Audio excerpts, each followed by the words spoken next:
thinks I'm crazy for giving Hollywood a piece of me. I'm holding my head high, act like the world's mine. I didn't come for nothing, and all I know is I can't let them see. I got no idea what I'm doing. Take it all till I make it all the way.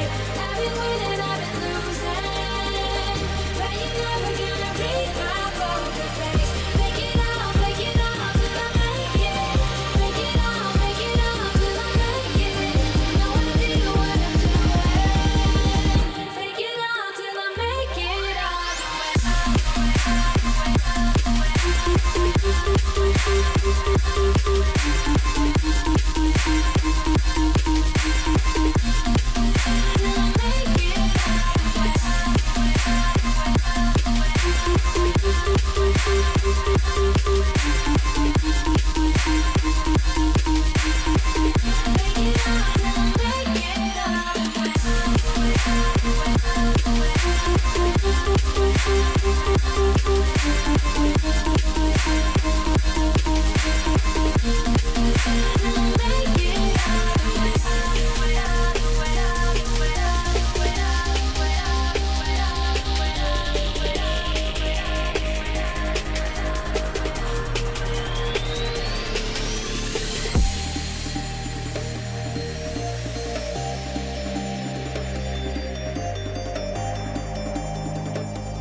Hello, sailors.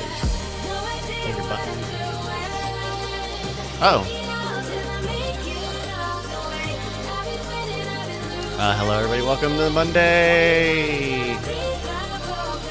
So Bioguy's asking. I ended up accidentally resetting our stream key for the Twitch channel,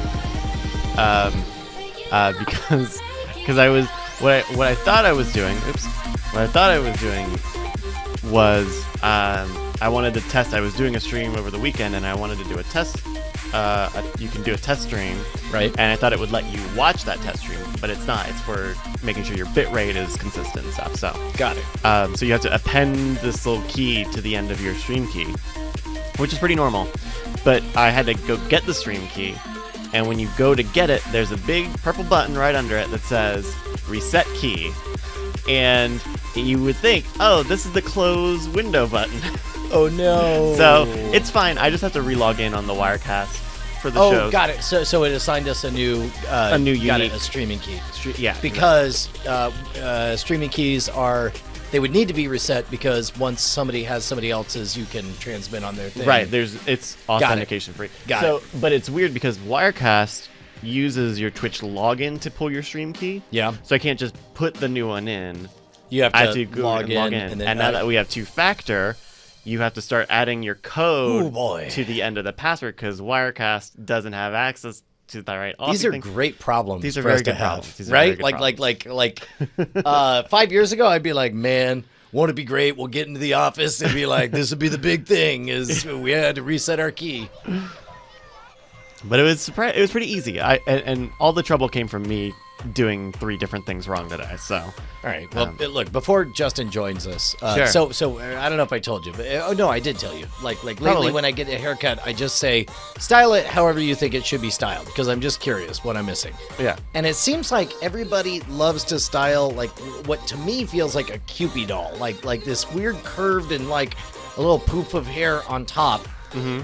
Normally, I mean, keep in mind, I spent a decade of shaving the sides and having, shit to work out to make my head into a triangle to make me feel like I was thinner and more svelte. Yeah. But whereas this is like my head is an oval with a little tuft on top.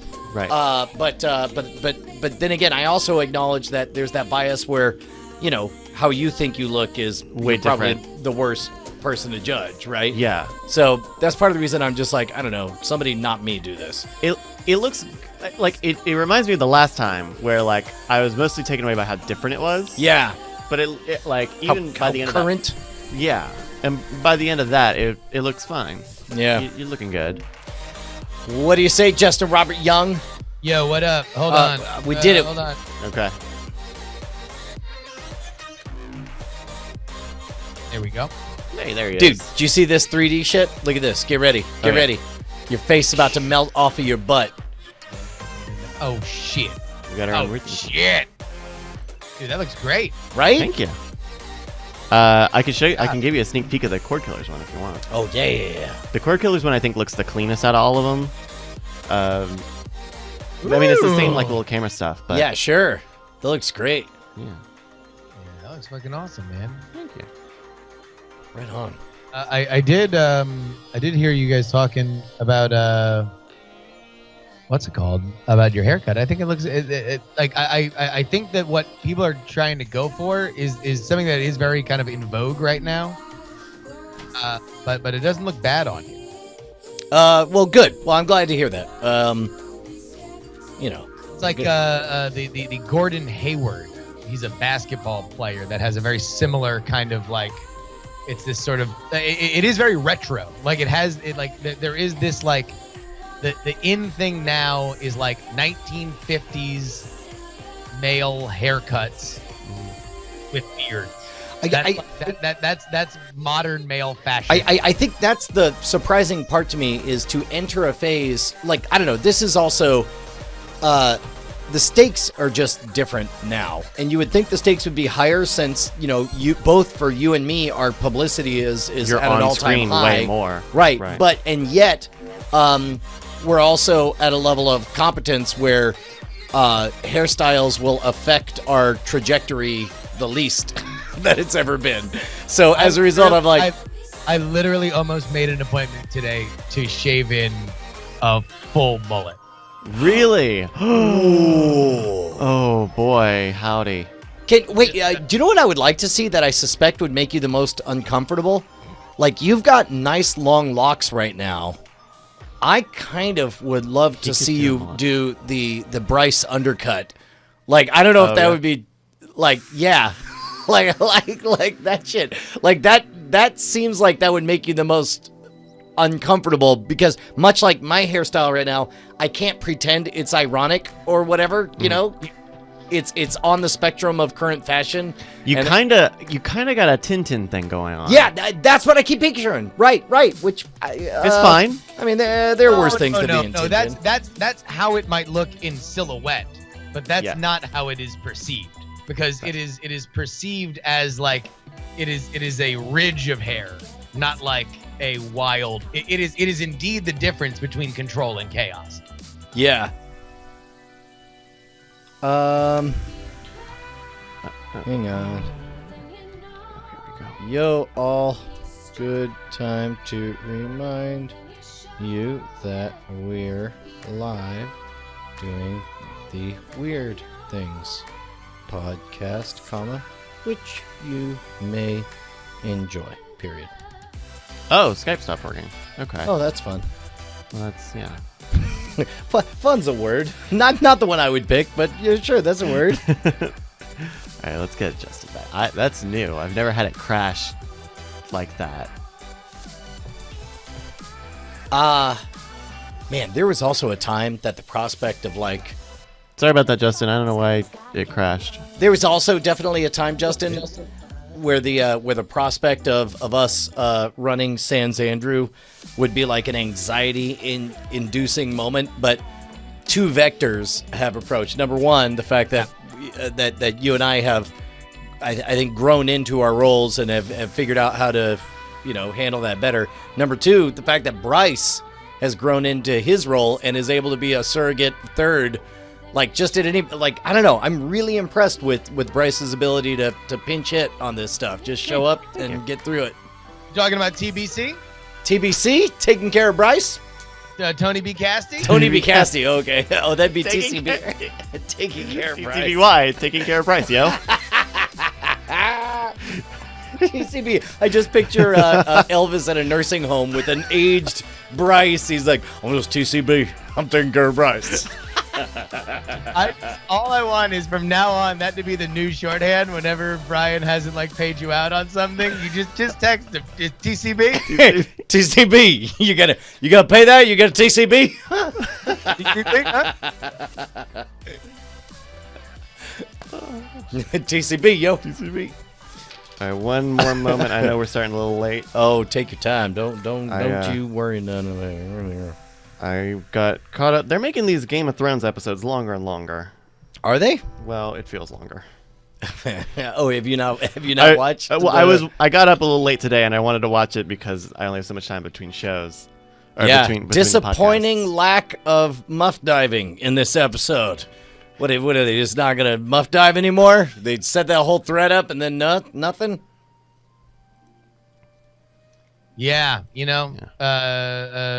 looks like no follow through on eat it like a eunuch there. Yeah, no, it didn't go. Shocking. I thought that there'd be T-shirts. No. I thought hashtag I'm a eunuch. I guess. I'm a eunuch, I guess. Way I eat it, might as well be. Yeah, right. Yeah, man, that was a good episode. I almost like.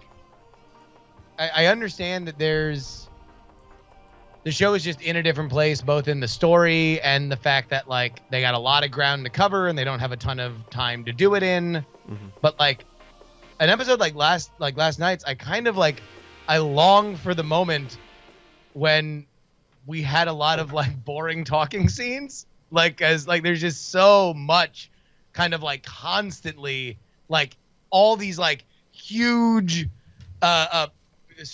entire arc like happenings where it used to get like maybe one every 2 episodes something. Now it's every scene. It turns out every scene. It turns out we're getting dessert all courses of this meal, and it's kind of like, oh man, I don't know. Maybe it was better to pace these out. Well, and by virtue of it being longer, and granted, I was on a time crunch, so I wanted to shorten up. But I was like, I could just watch a supercut of the big thing on every scene and save like 30 minutes. Yeah. Okay. All right. In fact, we should maybe save some of this for the stuff. Sure. Hey, if you could goose Justin just a touch over here. Or I'm sorry, not in on the board audio, but like in my ability to hear him. Okay. Like he's slightly quieter than you. Can you talk a little bit more for us, Justin? Yo. Everybody go to hell. Okay. It's the hot new dance. Pledge your soul to Satan and go to hell, and you will eternally be tortured. It's the hot new jam called Pledging Forever to Satan. All right. Who wants to light this candle? You know what? I've never launched a Weird Things podcast. You want to go? Should I? Would that be all right? Go. Yeah. No. Okay. First time for everything. All right. Take it away in 3, 2. Welcome to the Weird Things podcast. I'm Brian Brushwood, joined as I've always been by 2 co-hosts, Justin Robert Young. Hey, man, this is a normal thing. We always open the show like this. And Tony B. Casty. Hello. Oh, is that not? Oh, yeah, Bryce Castillo. Thank you. Hi, Bryce. Hi. How are you? Good. How are you? Andrew is busy today. He is on assignment. He's on assignment. That's a great phrase. That's what I want to do. Like if I worked a 9 to 5, I'll just say, just tell everyone I'm out on assignment. And it's like, what's the assignment? I'm like getting lit on Tuesday afternoon. Yeah, Andrew is out in Florida. It's funny. I was texting with him back and forth because I was actually in his apartment in Los Angeles because I was in Politicon selling the Contender. But we were just chatting because now all of a sudden there's a new construction back where our old office used to be, and they are building. You're talking about in Florida? In Florida.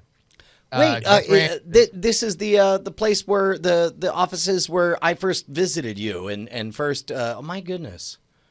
Yep. So all of a sudden, he texts me that they are building a Wawa next to our old offices, and so he's like, hey, look, and he just texts me this whole big block of text about like all the sliding door like left the turns we could have taken instead of rights, and so instead of us having the lives that we've led, that we are leading now, we could be in Florida, and here's who we'd be married to or dating or how many kids we would have had at this point, and this is what we'd be doing to make money. And in general, it's not necessarily the most flattering portrayal of what would have happened should we have just made our home in Florida and stayed there. But we would have had a Wawa by so, But I've noticed you do this before to use sliding doors as a universal metaphor, which I get because I remember the Gwyneth Paltrow I didn't get it. movie. I thought you were talking about the automatic doors. Right. Okay. See, at the I Wawa think gas that station. might be a you and I older thing because specifically, and by the way, if you haven't seen it,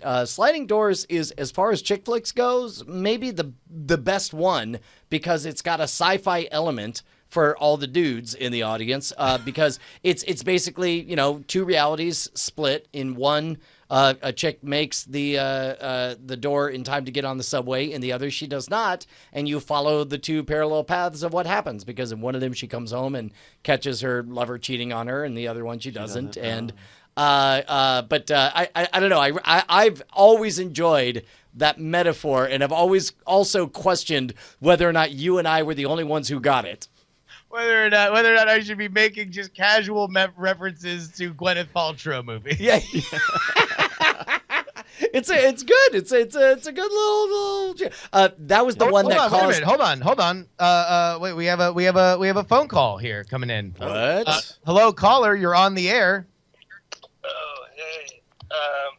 Long-time listener, fan of the show.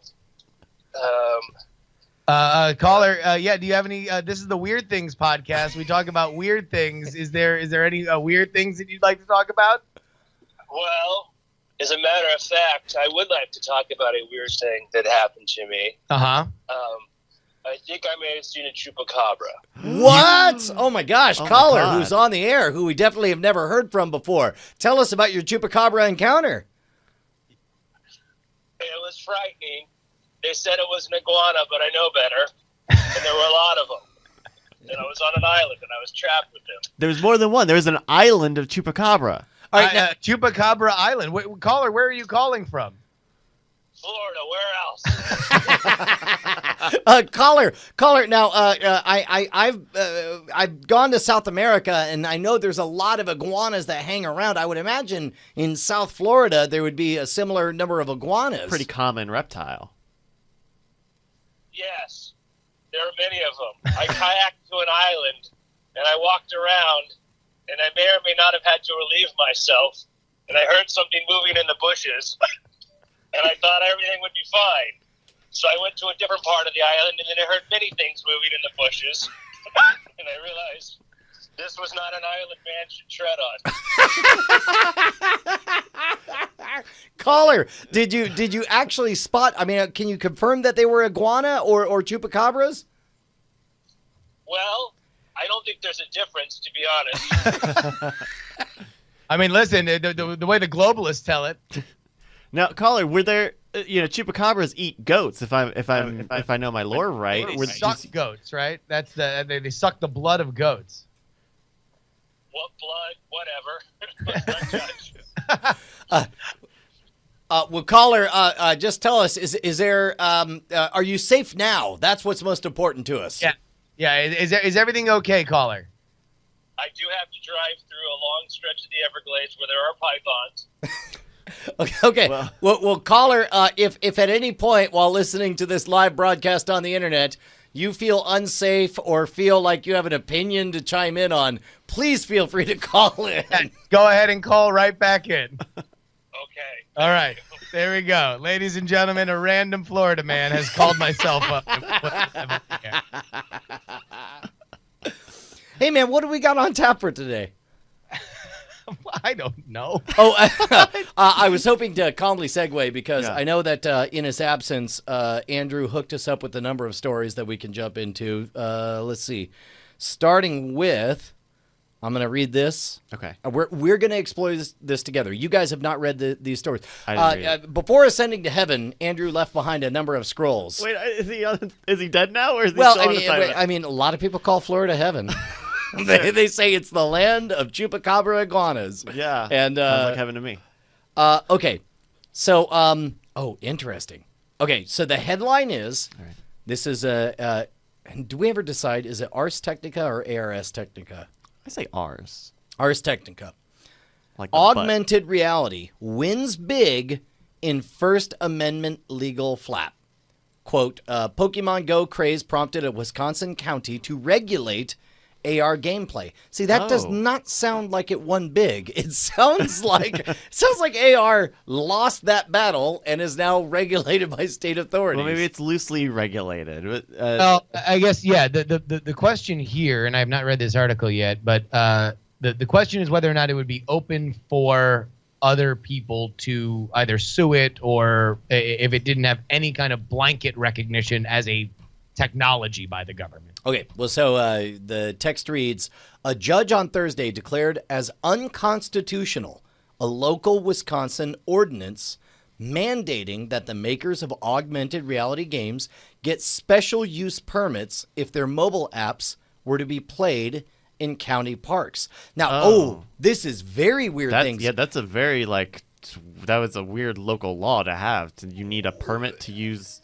You might say forward-thinking law, because I know that here on this very podcast, we were talking about how cool it would be to run around parks but feel like you're in a medieval battleground and so on. Sure. But what I'm saying is the need for a permit from the makers to use that, to include that data, that map data. Well, specifically, it's the makers of augmented reality games. So let's say we wanted to make a game called Journey Quest, the game. Journey Quest Go. And for us to have the right to essentially point to pieces of a map, to include these exact tracking locations, they're like, no. We own the right for you to imagine things happening at these locations, and for us to do it. It says here, the law, the nation's first of its kind, was challenged on First Amendment grounds amid concerns that it is amounted to a prior restraint of a game maker's speech. What's more, the law was seemingly impossible to comply with.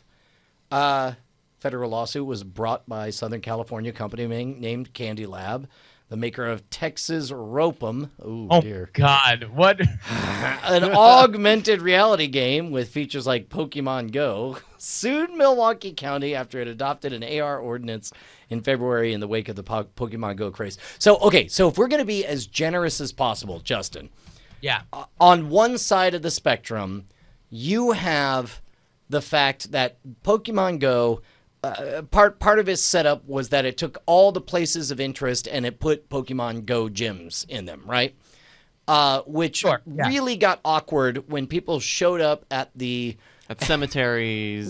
Specifically at the Holocaust Museum. Yeah. And the Holocaust Remembrance Museum. And they're like, hey, could you please not play Pokemon Go here? Right. We understand there's a gym or whatever. So Pokemon Go is the company Niantic, which previously was known for the game Ingress, which is a far less colorful game. It is more of a game of competitive check-ins than it is anything else, where two warring sides battle for turf. But you really just need to go to a place, check into a place, and if more of your team goes there, then you hold that turf, yada, yada, yada, right? Right. Pokemon Go has that veneer of, gotta catch 'em all, where you're like, oh, no, I'm going to remember the 6 million lost and get Bulbasaur. That's not as cool of a thing when you clash those two elements. But certainly what has proven to be, even now, the special sauce for it is that allows you to find these sort of natural hotspots using omnipresent location data to know not only where can I go get Pokemon, but now that they've evolved it, to gather with other people to do group raids. And that's really, I think, kind of the next level of where these sort of beyond AR, which is kind of the visual representation of it, but location-based games are going, is just naturally, where do the people that you would best get along with happen to walk? And can they build a game on top of that allows you to interact with those folks? Yeah, so the problem, I think we all agree, is a problem. If you're the curator of the Holocaust Museum or whatever, and you got people coming in making a lot of noise, catching them all, you certainly, that is not in line with your vision of what you want to have happen on your museum property. But the question is, how do you go about fixing that? And, you could... Now, Niantic had a forum of hey, if you don't want to be a Pokestop or a gym or whatever, fill out this thing, tell us where you are, and we'll get rid of it. Sure. It was Well, pretty no questions asked. And the counterpoint to that would be, well, yeah, Niantic is good, but not everyone's going to be good. Some of them won't even have a form, and you're just telling me any old company can make a Pokestop anywhere they want. Sure. And so that's where, not unreasonably, you turn to the force of law. You're like, well, let's just make a law against it, right? But then, of course, there's perverse consequences to that law. And I think from what I'm seeing on this judgment, that seems like they ruled judiciously, where it's like, it is no different. It is no more or less an infringement on my ability to do free speech for me to say, hey, everybody within the sound of my voice, let's all show up at this museum at the same time and stage a protest, do a flash mob, do a whatever, right? It doesn't matter what it is. But that is a free speech thing, as I am saying. Wouldn't it be funny if we all did this thing at this time? That should be legal. And I don't think there's any difference between that metaphor and what's happening with an AR game, because essentially all you're saying is if you show up at these geographic locations, these coordinates, then you have a high likelihood of receiving a reward that will make it worth your while. So this was the county's argument against this Texas Rope'em game. Quote, Texas Rope'em is not entitled to First Amendment protection because it does not convey any messages or ideas. Unlike books, movies, music, plays, and video games, mediums of expression that typically enjoy First Amendment protection, Texas Rope'em has no plot, no storylines, no characters, and no dialogue. All it conveys is a random display of cards and a map. Absent the communicative features that invoke the First Amendment, Candy Lab has no First Amendment claim, which is a very specific argument against this game and not AR and geolocation, rather. Games in particular. Well, and I think it's a very poor argument too, because everything they just said also applies to a dance troupe. For example, when they made the music video back in the late '90s for "Praise You" by Fatboy Slim, they did not, they didn't get permission. They all just showed up in one place, pressed play, and they all did a cheesy, hilarious dance. And that seems like, that there's no dialogue, story, blah, blah, blah, all that stuff. I think really that you've kind of hit on it, that in the motivation there is not much difference, but where there is difference is control, because now the government can talk to one company that can turn on or off this functionality. It is harder to control when it is just a bunch of people saying in word of mouth, hey, let's all meet here. Let's all do this. Even if you go to the person who printed out the flyer, doesn't mean that idea is dead. Whereas Texas Rope'em from not Candy Crush creating a not Pokemon Go game seems like a ripe target for the government to say, hey, we don't like this. You need to turn it off now or we're going to fine you. You are in violation of what we're doing. Yeah. And the First Amendment approach is weird to me because if we're talking about, we're talking about rights of assembly, but the state is arguing that there's no actual expression, and thus they don't get permission. Well, and that's the thing is that and that's probably why it got struck down. Is that's an extremely poor argument because it basically says, well, we don't see the point of all this dancing, therefore dancing ain't self-expression. Sure. And so this the judge J.P. Statmuller issued a preliminary injunction, so it was not a full ruling. But the outcome of the trial is set for April. Well, of next year? Yep. Wow.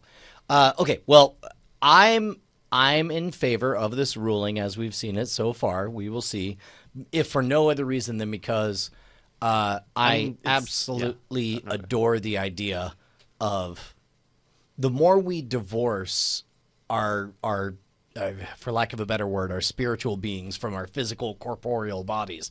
The idea that I can physically be in Zilker Park, but I can actually be dancing on Titan, the moon, is wonderful to me. And I want there to be more of that weirdness. It was Salvador Dali that said something along the lines of, it's a pity that so little of what could happen does.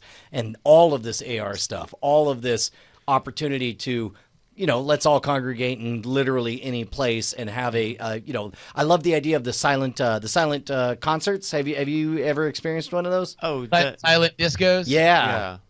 I've never experienced one, but that just has to be the most awesome, surreal thing ever. Yeah. I don't know. I think another interesting thing about this is because this Texas Rope'em game is set up like Pokemon Go, right? Where you go to places and get cards. It looks like, but it's especially in this news article, like it's calling this an augmented reality game when really this is a geolocation game. Like the augmented reality is a bullet point on a geolocation game. Yeah, I guess that's not the hot buzzword right now. And any Poke trainer worth their salt turns AR in like the first 5 seconds, if just to save battery. It's a battery drain, yeah. Because you're not pretending to catch the thing in the Wawa. You're doing it just in whatever stock background, so you don't have to use that processing power. Yeah, I think that's an interesting way that it, like the headline on this and just the discussion on these will continue to be. Like, I think in the end we will continue to see more articles framed this way as augmented reality games. Yeah, and not geolocation or public space check-in games or whatever. Right. Yeah, which I think is probably not great for the AR medium. But, also, those aren't the battles that AR is going to fight. right. You know, like AR in general, like the stuff that we're really going to think of as the defining AR games are really going to be more about, you know, where you. I mean, it's going to be more VR mixed with elements of what we're seeing. You know, like there's not a lot, unless you want to get into public recording laws.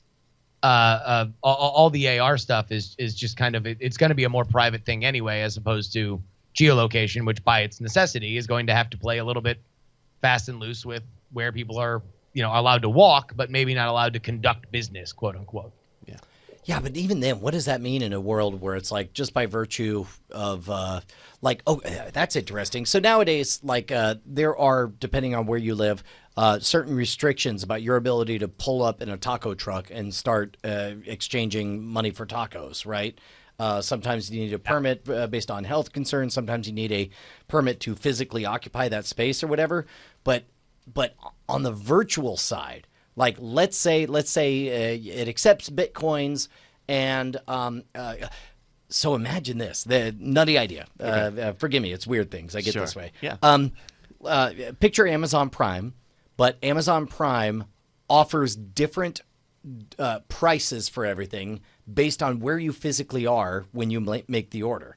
And maybe there's a reason for that because it ties into their distribution or whatever. Like, you know, if you're here, then that means we can get it to X, Y, or Z or whatever. So as a result, there are certain geographic hotspots. And in a dark version of this, maybe they would collude and like it's right outside of Whole Foods is where the prices are cheapest. So go to Whole Foods, get your shopping done, and then place a bunch of Amazon Prime orders or whatever. Yeah. But like the idea that you could violate those same rules, because you would be creating the same nuisance that they are trying to stop by allowing any food truck to go anywhere. You'd be creating, but entirely from a different state, possibly a different country, just by announcing the prices are cheapest here. You could shape the actual actions and foot traffic in a disruptive way. I don't know. I guess all I'm saying is that I suspect this is not the last we've heard of this kind of concern. Yeah. That does remind me of those the Amazon lock boxes, though. You've seen you know about these, right? They're Sure. like you can go to some 7-Elevens or whatever. Yeah. Yeah, and you can have it delivered there instead of your home or whatever. Like that sounds like a similar thing, right? Where they've set up a public space that is easier for people to get access to the things that they order and return stuff. But man, that it is an interesting idea. The idea So okay, of tying you know what? price Yeah, and shipping. Here's a more tangible kind of thing. Let's say 5-10 years from now, everybody's got AR, they got VR goggles. Where you quote unquote are is not necessarily where you physically are, right?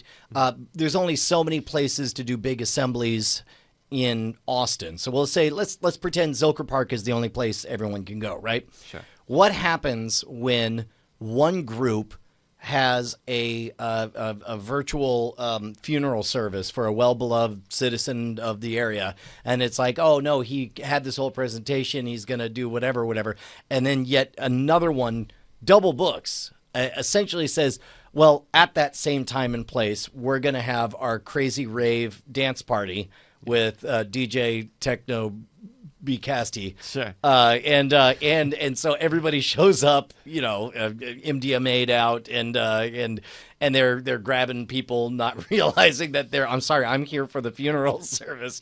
Like, I mean, this is a real thing that's going to happen, and kind of already does in little ways at conventions, like we experienced at Dragon Con. That's all I'm saying.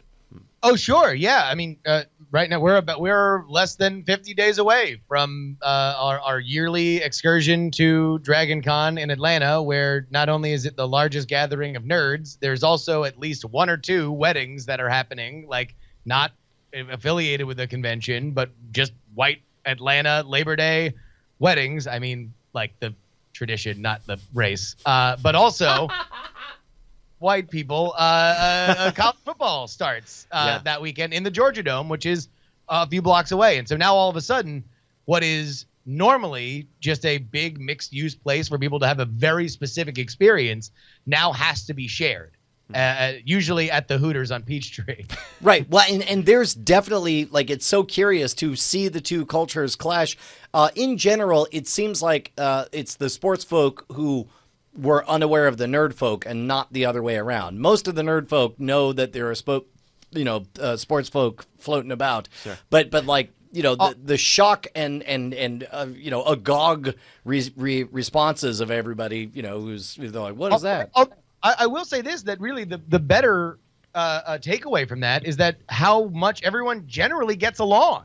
Yeah. Aside from a few people, like the people that don't dig the nerdiness of it, they just kind of sit there at the bar and they look on and probably, make some comments to themselves and pass judgment. But by and large, we usually see them because there's somebody in a Roll Tide t-shirt that's taking pictures with all the cool costumes and having a great time because there's an element of their life that either they knew they wanted to indulge or were just delighted by when it pranced in front of them, that they are now happy to be in the same place at the same time. It sounds like the equilibrium that AR or VR could disrupt there is the privatizing of the experience versus the very public experience in public spaces, right? Yeah.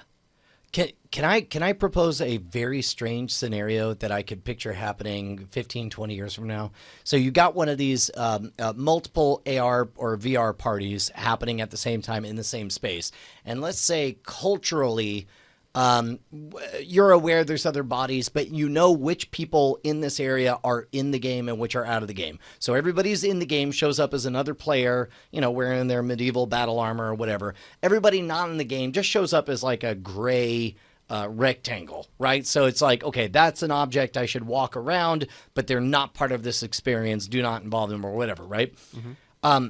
Can you imagine as I don't want to say an act of war, but as an act of protest or as an act of insurrection or something, like somebody somewhere could type some lines of code and replace those generic black or gray charcoal boxes with enemy orcs. And it just says get triple XP by punching an orc. And you could press a button and start an actual riot in that moment, because like all of a sudden everybody wearing a headset could just start punching people who aren't wearing a headset, not realizing what they're doing. I don't know what nefarious ends this would be, but it's amazing to me that this is a non-zero problem of being a real thing. 150%. But also we are dealing with a world in your scenario where we have solved via technology the very definition of reality. We are immersing ourselves fully, yet we have not solved scheduling because we are now in a mixed use situation where we have double booked it. I mean, but again, to some degree, that kind of already happens. And this is a very soft version of it. But, a lot of church groups all go to Six Flags on the same day, and they all try to have matching shirts so they know. And unfortunately, sometimes they show up fist fight. They're all wearing the same color shirts or very similarly designed shirts. Yeah, I'm saying this is not without precedent. I'm just imagining to its most ridiculous extreme conclusion a situation that we've never seen before. Now here is something that I definitely have had personal experience with, and that was, in the Go game when I used to write those, a lot of the missions were secret agent missions, meaning that the point was you had to suss out who was seemingly acting normal, but actually had this crazy adventure waiting for you.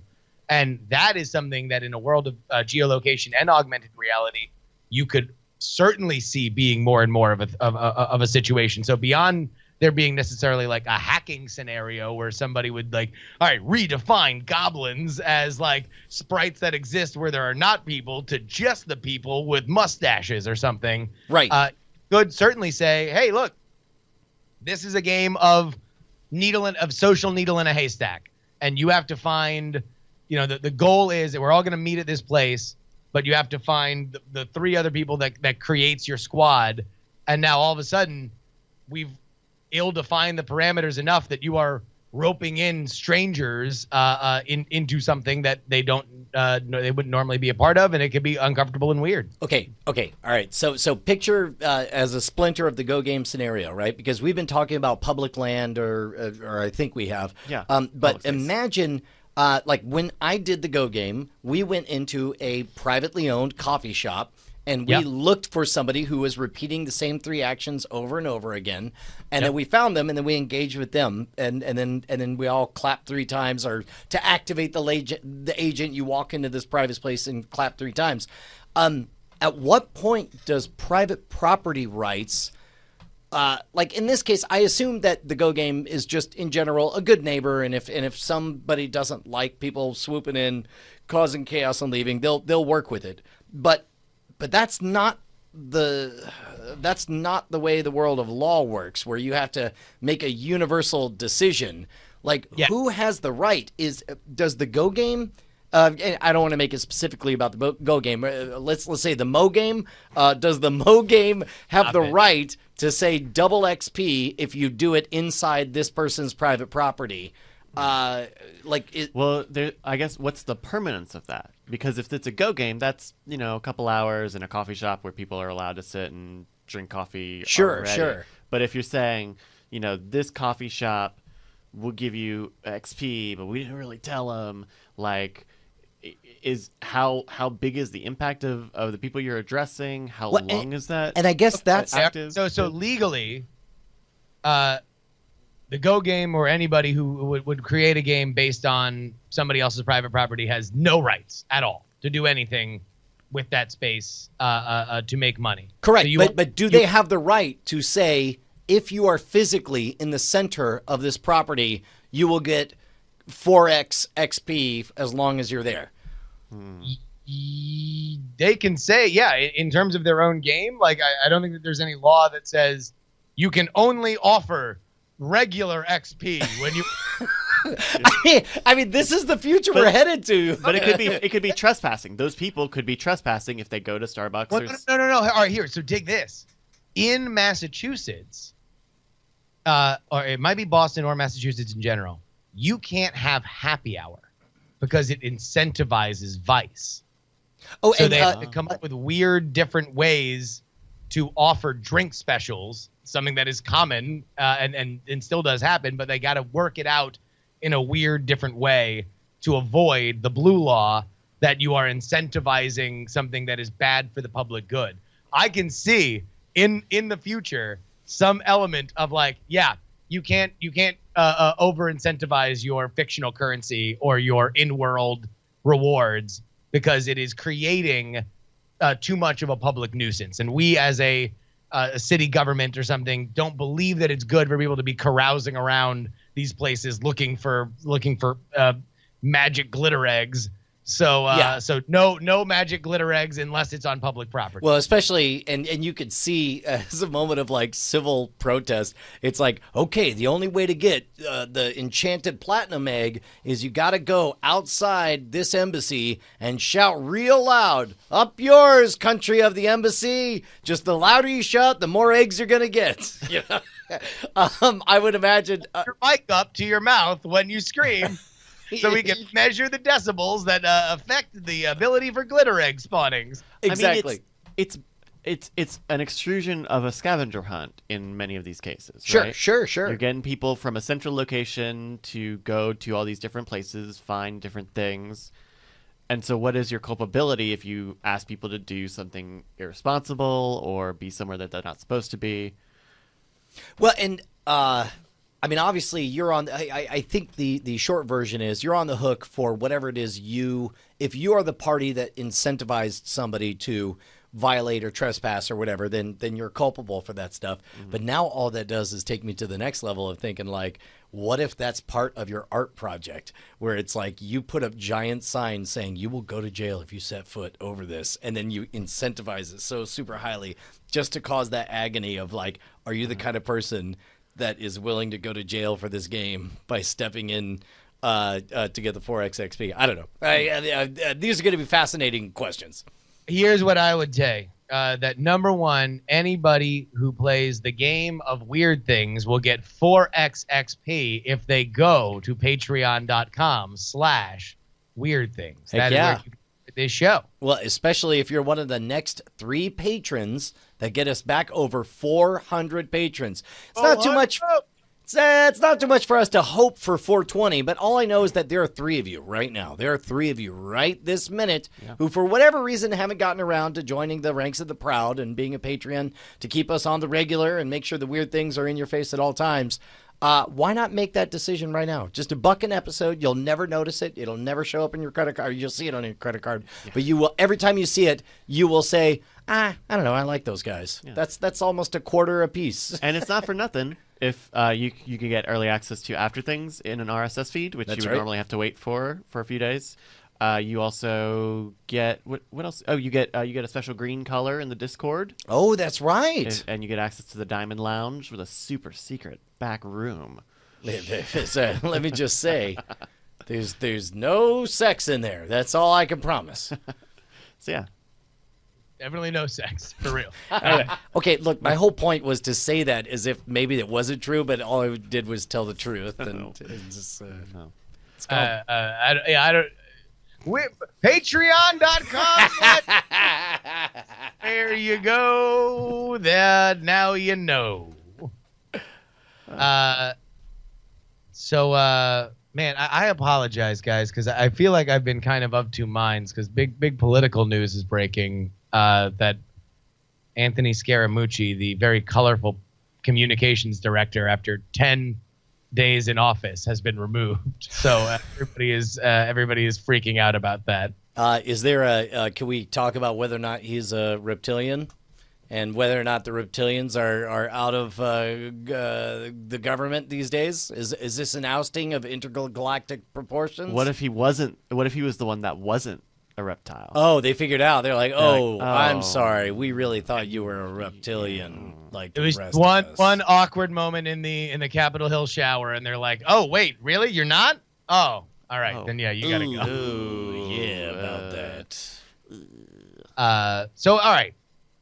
Well, did Andrew send us anything else? Yeah, he did. Okay. Allow me to open the second scroll. Okay. Go, open the second scroll. Do you have any sound effect that could be the scroll open?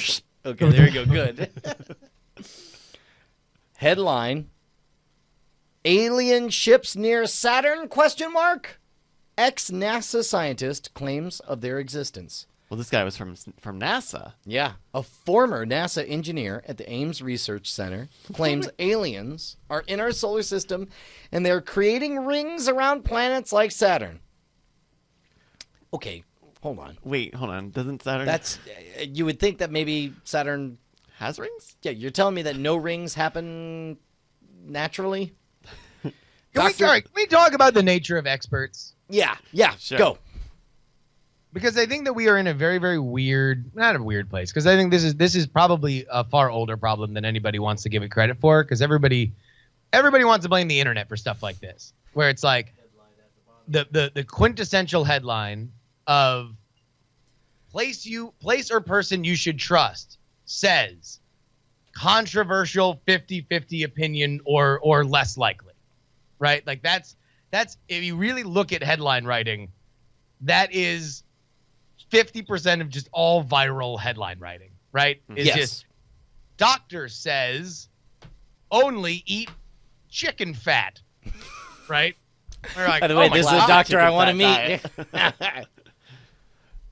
So when it comes to just experts in general, you have to be curious about it. But also, you need to.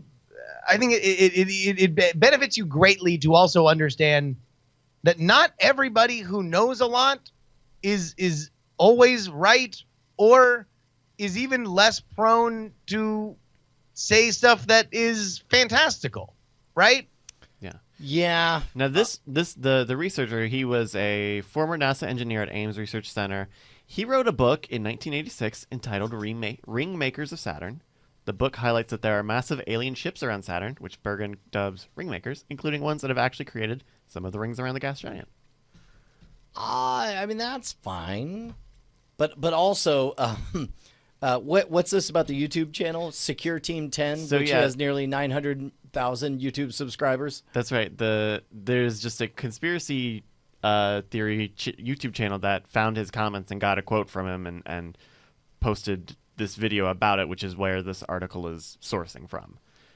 Yeah. So is the quote current at this point? I believe so. Okay. Wow. Man. Do you want to do a collab with Secure Team 10? Dude, I know that collabs are pretty. They're pretty powerful. helpful. Pretty Yeah. powerful. Seems like maybe we should reach out. Hey, reach out. Yeah, just let them know, like, hey, look, Secure Team 10. So Waffleophagus says, again, what did he do at said research center? If he's a janitor, then, well... No, he was a NASA engineer at Ames. Right, but I'm saying, like that's... A custodial engineer? I'm saying that is a bad question, because it indicates that, a janitor can be right and a nuclear physicist can be wrong, right? And Sure. Yes, you can. It's Javist. It's classist. It's human for us to want to, read into what station somebody has. But ultimately, if you're evaluating the strength of a claim, I don't think that's a good way to do it. Well, and that's the thing, is we always look to find a way to disqualify a source beyond the information. And this happens all over the place. In science, it happens in politics, it happens in culture. That the question then becomes, like, exactly what Waffleophagus said. Well, what? I mean, he wasn't one of the important people. He was one of the dumb people, right? As opposed to, hey, look, maybe this is just somebody who has a crazy opinion. He could be the head of that research center. He has a crazy opinion. A lot of people have crazy opinions. In fact, if you don't believe that the smartest, most intelligent people in your life don't have crazy opinions, then you need to talk to them more, because they all. Yes, a million times yes. Can we hear? I was saying this, Brian. Have you noticed that people have really, really weird opinions on the pyramids? You mean like people we Like how they know, were or just made? people in general? Like, just like in a social setting, right? Friends, people you know, people you like, people you trust. The more you get into conversations about the pyramids, the more I have found a tremendous diversity of opinions. Well, okay, that has to be an artifact of party talk, because if we're at a party and then we're both sharing a beer or whatever, and you lean over, you're like, "Hey, man, what about those pyramids? What do you think's up with those?" Like, I'm gonna not lead off with the most boring response, which would be, I don't know, I think they were tombs meant to aggrandize each particular pharaoh's existence, so they would be remembered for eternity. Mm-hmm. So you think that's just social peacocking to come up with the, like, well, ancient aliens and grain silos and all that?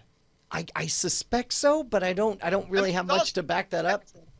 That is the whole backbone of the ancient aliens thing, right? It's just that there is this suspicion that, like, well, it's not like we're making pyramids now. Well, okay, can we talk about, like, I'm pretty sure that all of the ancient alien stuff is just thinly veiled racism. Like, it's basically there is a line of thought. There's a line of thought that, like, man, look at all these. Wow, it's kind of crazy that all these civilizations needed help because they couldn't do it by themselves. Well, and that's like the founding thesis. Like, come on, you're telling me a bunch of 2,000-year-old dumb people are going to be able to? I don't care how many slaves they had. You can't push a block uphill. Everyone knows blocks don't go uphill. Right. They're so busy doing all the other important physical labor of the time, like Pokemon Ancient Go. Ancient Go. Geocaching original. Alexandria Ropum. Yeah. Okay, so how many people do you think, what percentage of people, if you were to ask what's up with the pyramids or how do you think the pyramids were made, what percentage, if we were to ask on Twitter right now, do you think would come back with? All right. So no, the question would be, do you believe that we have the full story on the construction of the pyramids? That it is exactly as we know, right? Oh, that's interesting though, because I guess I don't know the nature of what traditional history of the pyramids says and how certain that is. All right, Brian, how would you put it? How would you write this survey question to say? Okay, because the temptation is to lead them one way or another, right? Where it's like, right. Do you think we got the whole story on how pyramids are formed? So take that verbiage out of it, and Yeah. it's just are the pyramids temples to great pharaohs or nah? Or like, were pyramids built by humans or not? Is that By only humans? But Okay, even yeah. then, now you allow elephants.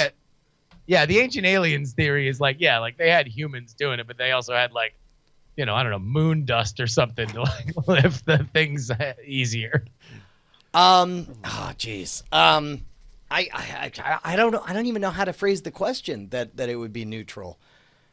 I guess the reason why I brought this up to begin with, as we figure out, because I think we should put this out. We should tweet this out. We should have We'll do a live experiment. In fact, I'm loading up Twitter right now so we can all ask at the same time. But I think there was a teacher of Andrew and I's when we went to the same high school that was very influential. One of the first people that really taught me the importance of science and skepticism, and was a tremendous formative influence in my life, that had a little bit of that ancient alien stuff in him. Like he just okay. And there's a former NASA rocket scientist I know who just has an itch to talk about crop circles and how they really could be made by aliens or whatever. Absolutely. And that's when Ben Carson had the thing about the pyramids being used to store grain and they weren't for, pharaohs or yada, yada, yada. Like, I'm like, all right, number one, historical accuracy is a debate that I think is kind of fairly rudimentary and boring. What is more interesting to me is like, man, there's a lot of people that have a lot of opinions, and they also seem the mainstream. Many of those opinions seem not so terribly concerned with the facts. So okay. So I got it. All right, you got it? Yeah. Do you believe aliens were involved in the creation of the pyramids? Is that feels neutral?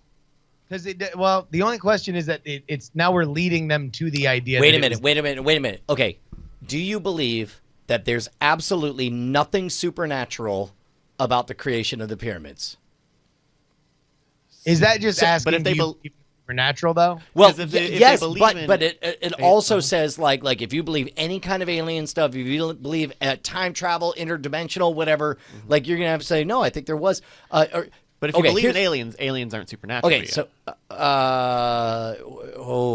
that's a semantic. And the internet quicksand. loves to be pedantic. Yeah. Okay. So what if you did it as a Twitter survey, a Twitter poll, yeah. And it's like, which of these stories about the? Come on, guys, wait a minute. What? We're getting another call here. Caller, you're on the air. Hi, which show did I call into? You called into Weird Things. Weird Things. Yeah, I just want to know, where do I sign up for the Weird Things meetup in November, where we're going to go watch the Falcon Heavy launch? Oh, yeah, all right. Yeah, you know what? You're not wrong, caller. Yeah, I don't know, caller. This is the first time that any of us have discussed it, so it's a great time to do it on the air. We'll have to get back to you. Caller, I don't know your qualifications, but how confident are you that the Falcon Heavy will take off at exactly that time? Hold on. We're all talking at the same time. Caller, go ahead. What I understand is I was told there was going to be a meetup in Central Florida on the day that SpaceX plans to launch the Falcon Heavy to try to land 3 core stages, and that there's going to be a live Journey quest, apparently, and even with people from the Weird Things crowd participating and playing characters. Wow, Florida man. No half measures with you, sir. Yes, no, that sounds fantastic. We'll have to figure out how confident are you, Florida man, on Falcon Heavy's launch date? I would say that I'm as confident about the Falcon Heavy launch date as I am about any rocket launch that's totally experimental and may not happen. Good point. Good point. I understand that the Weird Things crew is planning to put some other cool, fun activities going on there, like a live Journey quest, etc. So even if we don't see a rocket launch, we're still going to have a lot of fun and get to hang out with everybody else. Maybe go to Disney one day, too. Oh, that's pretty good. Yeah, no, I definitely look forward to checking my schedule to make sure I don't already have a thing. I don't think there's a specific date. I think they're just saying November right now. Dude, I will so be there for that. Hey, random Florida man, I'm just going to assume you're the kind of caller that would call in having an idea to put in proportion just how big a launch this would be relative to, say, a shuttle launch or any of the previous Apollo launches. I would speculate that this will be on par with probably a shuttle launch, which would be huge.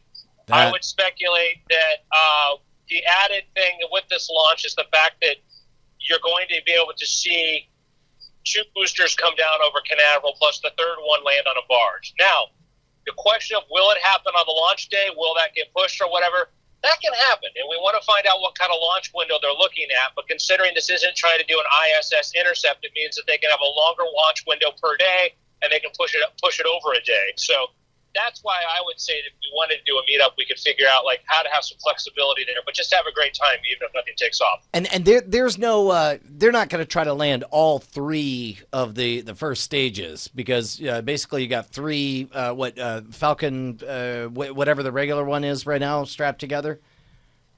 Yeah, for the Falcon Heavy.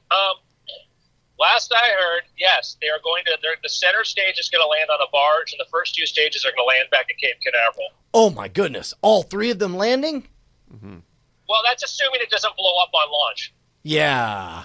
Although that would be pretty cool to see too, but I'd be more disappointed by that. Well, Hey, caller. If you have the thesis that just before you called, whoever it is you are, Florida man, what was that when it comes to opinions about the pyramids, you hear a lot of kooky theories bubble up from the surface. If we were to do a live Twitter poll experiment right now, how should we phrase it in such a way that we can suss out how many people believe that the conventional story of their assembly is the right one? How many people know what the conventional story is would be my first question. Yeah, that's a good point.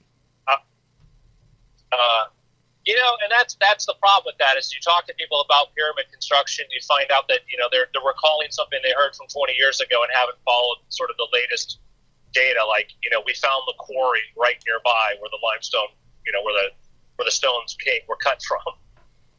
Yeah. Huh. All right. Well, we'll figure it out. Thank you very much, Florida man.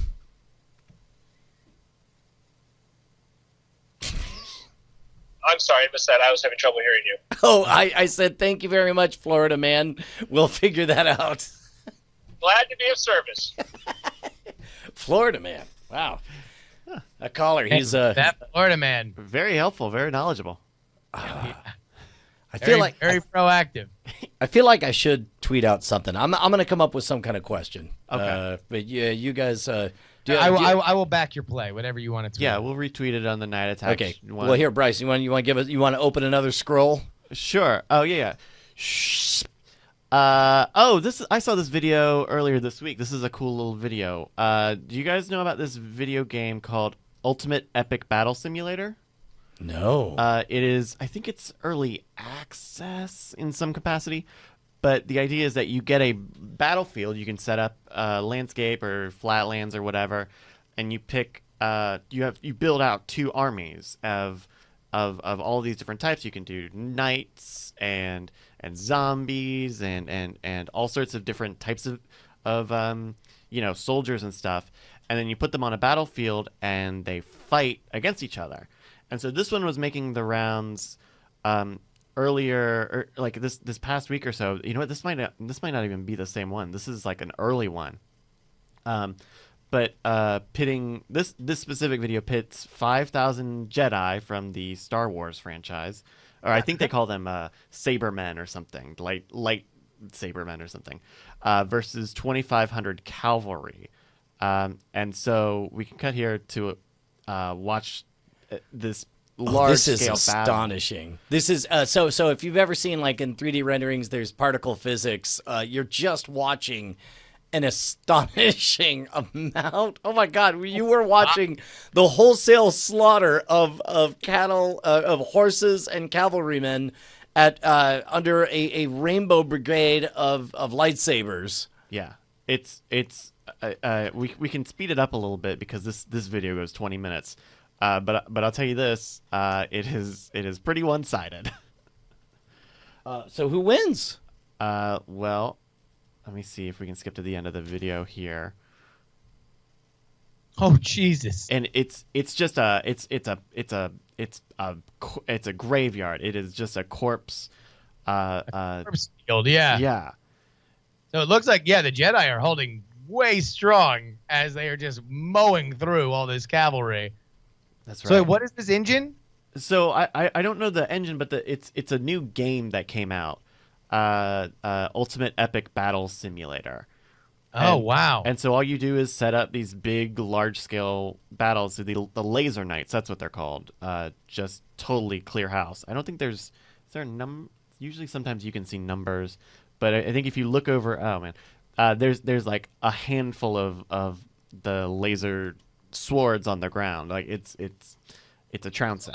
I guess that's the thing is the question would be how you tune up exactly what each person is, right? Or the variable, because this is all just a super epic number crunchy version of a D&D campaign, right? Like right. You are just in graphically represented. Every conflict is, roll one defense, roll one offense. Let's see, how long it goes until, there's one side that's victorious. Yeah. Okay, here's how I'm posting this on Twitter if you want to follow along. Okay. I wrote important science question about the pyramids. There we go. It says important science. Let me correct my spelling of important. There we go. Important science question about the pyramids. Were they made with? And there's two options: 100% humans, comma ancient tech, or 2 something more. Is that a fair way to put it?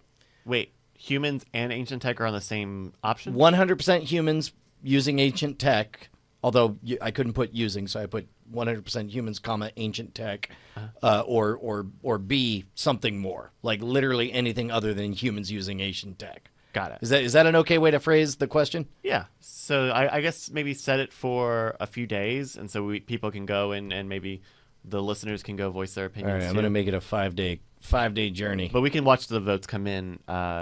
You're posting this on your Schwood account, SHWOOD. Yep, there you go. Okay, it is tweet walked. Okay, here we go. Important science question about the pyramids. Tweeted. Yeah. Wait. Oh yeah, I got it. Well, I'm skeptical, but I do believe humans made the pyramids. So I'm going to vote. Oh, look at that. The first way. Already, the votes are in. 100% of Rice's say. This third one. Okay. Oh, yeah. So this third scroll, this ancient Jedi thing. So, yes, it does make sense that really all computer simulations show us are the results of our inherent biases as we set them up, as we configure them, right? Because at some point, somebody estimated, well, how much force, how deadly is a lightsaber and all that stuff. Versus this ancient military technology that is, how many layers of obsolete do you count a Spartan versus a lightsaber. I'm gonna say, but what it doesn't factor in is tactics and strategy, because we're just watching ants overwhelm other ants in this version. Whereas I have to imagine 25,000 or 40,000 Spartans, you would basically just say, don't even bother to engage. Just everybody barrel forward and try to run them under your feet. And I don't feel like the Jedi would be able to stop 40,000 mounted. Or I guess these are Spartans. This is a different. This is the more popular video of 10,000 Jedi versus 40,000 Spartans. Well, yes, of course the Jedi will win that. That's just, you got sticks against lightsabers. What are you kidding me?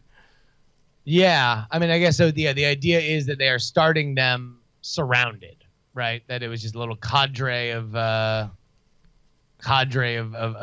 laser knights. Yeah, Laser knights.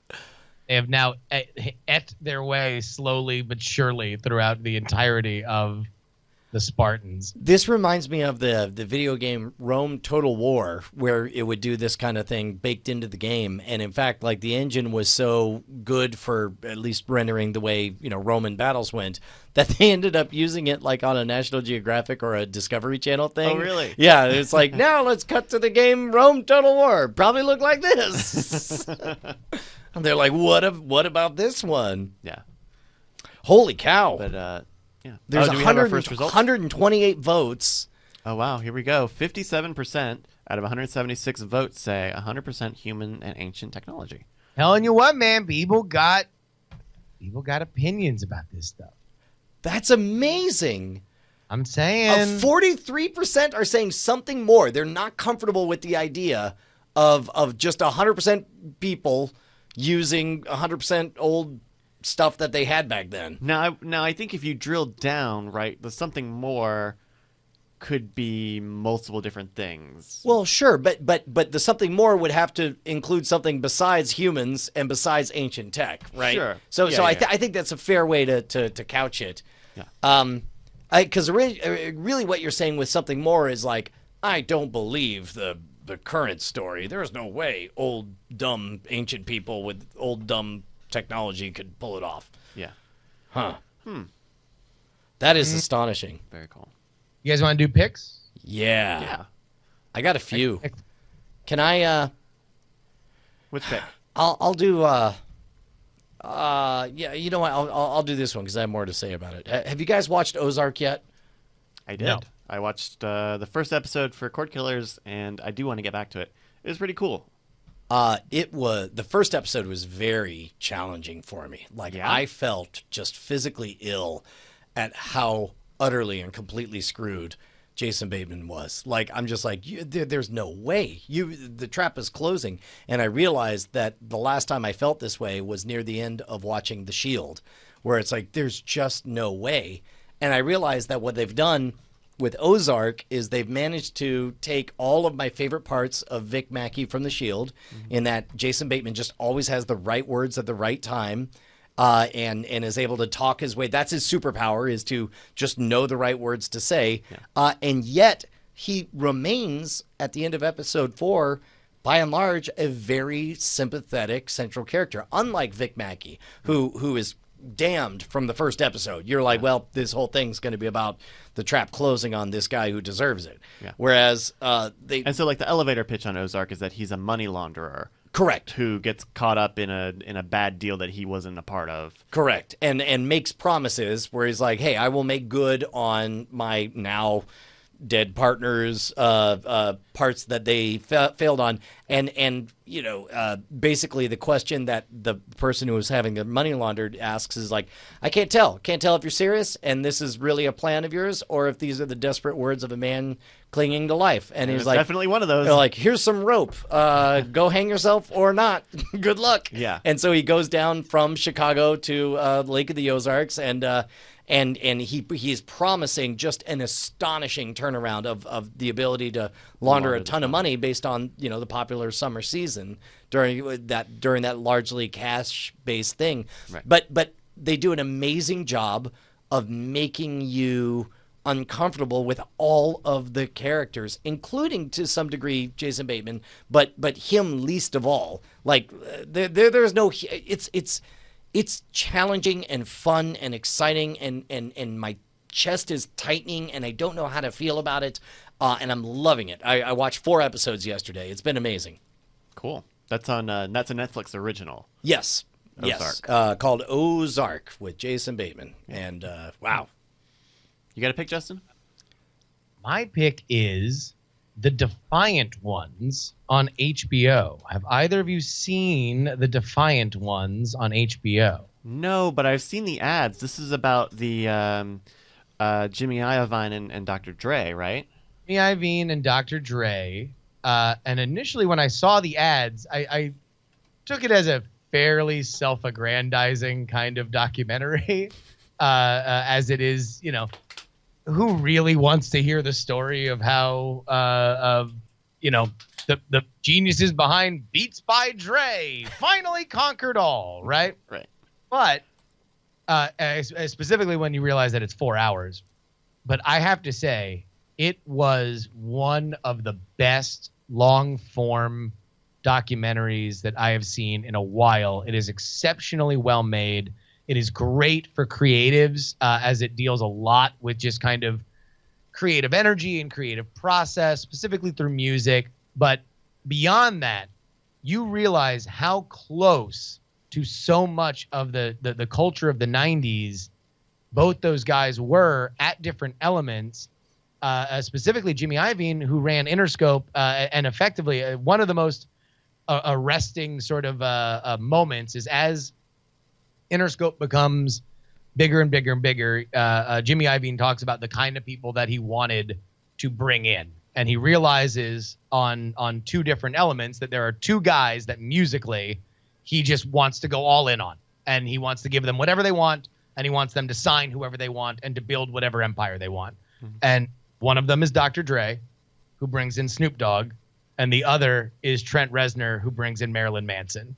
And the way that they interplay both of those, if you are a fan of any of that music, and certainly this hits me in my nostalgic sweet spot, but it was fantastic. It was really, really, really, really good, and I can't recommend it high enough. It was fantastic. Is all of that out now? Because I know I saw all of it. Very cool.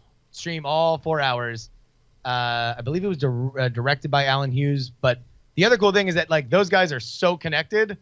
They have great interviews with everybody in fairly long form, including the guys who wind up getting had. Like 9 Inch Nails' old manager gives a really good interview. There's a big power struggle between Time Warner and Interscope, and the guy who wound up on the losing end of that talks for the doc in fairly open and honest language. It's really good. It's great stuff. If you're a fan of music docs, it's a must watch. If you're creative, it's a must watch. Awesome. Cool. What about you, Bryce? I just finished a game. I was playing it here on the Twitch channel with everybody, so it was kind of a fun sort of public experience. But I've been playing Nier Automata. You guys ever heard of this? No. So this is a sequel to, I want to say, a 2010 action RPG from Square Enix, and it's hard to describe, but basically it takes place on Earth in, I want to say, the year 6000, and it follows a pair of androids who are on Earth to fight these things called machine life forms. And so it's hard to get into it because it's a story with a lot of sort of twists and turns, but it is a mixture of like oh man, what is the word I'm looking for? It's sort of a mixture of a deconstruction of what humanity means in a world where there are very few humans alive, and what is humanity when almost all of the quote unquote living life forms are robotic and AIs and have their own sense of emotions and feelings and can discriminate against other androids and have and meanwhile have their own directives to go to war with the machines and go to war with the androids. This sounds thematically close to Cargill's new book, which I haven't had the chance to read yet. Yeah? Yeah. It's really cool. So it is a sequel to an older game, but the connections are such that you don't really need to have played it. Sort of all the there's about 4,000. I want to say it's 2,000 or 4,000 years of time between the two games. Gotcha. But it is sort of this modern post-apocalyptic space, right? There's a theme park, and but there's also this big castle, and a lot of the hub world is this like downtown urban area. And I think the best thing about the game is all of the lore and all of the setting and all the table setting, the whole idea behind the game and how humanity got to such dwindling numbers that they did, and all the things that they tried to do to save themselves from this disease. The joke of a way that this disease came into this universe. This game, the original game, is a spin-off of a joke ending of a fantasy RPG. What? Where in that ending, they cast the big spell, and the knights and the big machine are fighting this dragon, and they cast the spell, and they end up in modern day Tokyo, and then they are blown up by stealth bombers. Ha! And then what happens when you unleash a disease and magic particles into the real world? Well, you probably are going to destroy the world. And so that is all lore stuff that the games don't even really touch on, but that's how it sets up Sure. a mix of magic and modern technology and future technology. It's Wow. Sorry. So this is which platform? So this is on Steam, and it's on the consoles. It's from Square Enix, and Platinum Games made it, so it's actually really fun to play. I will say that I played it on stream, so I really kept to like the story stuff. Mm-hmm. If you have time, you should do all of the side quest stuff, because that's really where you get all these extra pieces of lore, all these data files and stuff. So like I ran through it in about 25 hours or so, but if you have 30 to 35 hours to spend with it, I think you will really dig. It does a lot of really cool stuff. The music of this game alone is fantastic. Okay, just last thing, right? Yeah, sure. So they wanted to do music, and they wanted to have vocals and have it be this big thing. But thousands of years in the future, language will not be what it is today. Right. So they hired this lyricist and this vocalist to write future language versions of these songs. So you listen, and these songs are technically in gibberish, but they are meant to sound, this one sounds like Gaelic, this one sounds like French. But it's all nonsense. It's all just cadence. Simlish. Yeah. And it's still really beautiful. And the end theme of the game, which you'll hear quite a bit in the game, is also really good. So Right on. that's Nier Automata. Okay. All right. I'll have to look at that. Yeah. I just I'm going to save my other pick for after another this? time. Yeah. Okay, cool. Man, wow! That we did it. We did it. Ever since Andrew ascended to Florida heaven, Assignment heaven. assignment heaven. We look forward to what knowledge he comes back with. But until then, gentlemen, it's been after. No. It's been It hasn't. No, it's been weird. It's been weird. It's been weird. yeah. There we See, this is why we have the pro do it. Yeah. go. Exactly. Assignment heaven. Good show. You guys need a break? Yeah, I'll run to the restroom. Dude, just shy of 1,000 votes, which I will say is statistically significant. What's your prediction on the spread? I haven't looked at it. I'm gonna say 25% non-believers. 37% believe something more than humans using ancient technology. 1 in 3, more than 1 in 3. More than 1 in 3. And that is 963 votes. Man. How astonishing is that? Now, I also wonder. I mean, now I'm getting into things that we can't prove, but like, are people voting genuinely? Like, if this is a bunch of young kids on Twitter, there's got to be some number of them that are voting as a joke. But I would, what percentage of? I should do a follow-up poll for those of you guys who said how many of you were serious. Wow. All right, well, the guys are going to go take a break. I'm going to stick here. Stick around. Man, I could keep going on and on about Nier Automata. By the way, if you didn't catch it, the live streams of me playing Nier Automata are on youtube.com/bbpedia videos. It's in 5 parts. It is about 25 hours in total. And the thing I'll say this about Nier because I didn't want it in the show because I don't think it's indicative of the actual game experience, but by not playing a lot of the story stuff and getting a lot of the lore, I felt really unsatisfied with the ending at first because I did not I just didn't understand it right. I believed it incorrectly, the entire sort of premise of the ending. I just had it completely wrong, and so it took me going back and reading into more of the stuff that I missed to like get, oh yeah, no, that is good. Those are good twists. But it's a really good game. It's Platinum knows how to make really good character action games, and they've made another one here. And Yoko Taro doing the directing and writing is gosh, so good. How's everybody doing on Monday? Seeing a lot of good faces here in the chat. The Gunslinger says, "I can't stop watching Ultimate Epic Battle Simulator videos now." It's such a cool tool, but it's one of those games where I just can't get into like if I'm watching a Let's Play. I can't get into the Let's Play element of it because it's like the game of life, right? You just hit the things and then you go and then it happens. It's kind of a tough thing to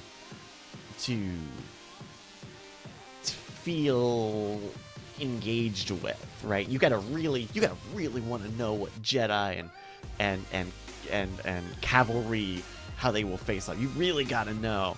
And yeah. Spin Dash 12 also does point out you do see a lot. There's a lot of that ass in Nier. There's a good amount of it. You don't. I probably well, there's that one character. There's a lot of it. Yeah. So ancient bulldozers and lasers is not enough. People want magic and aliens.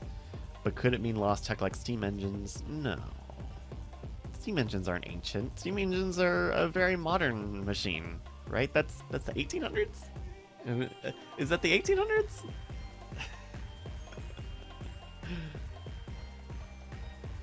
Man, I don't know.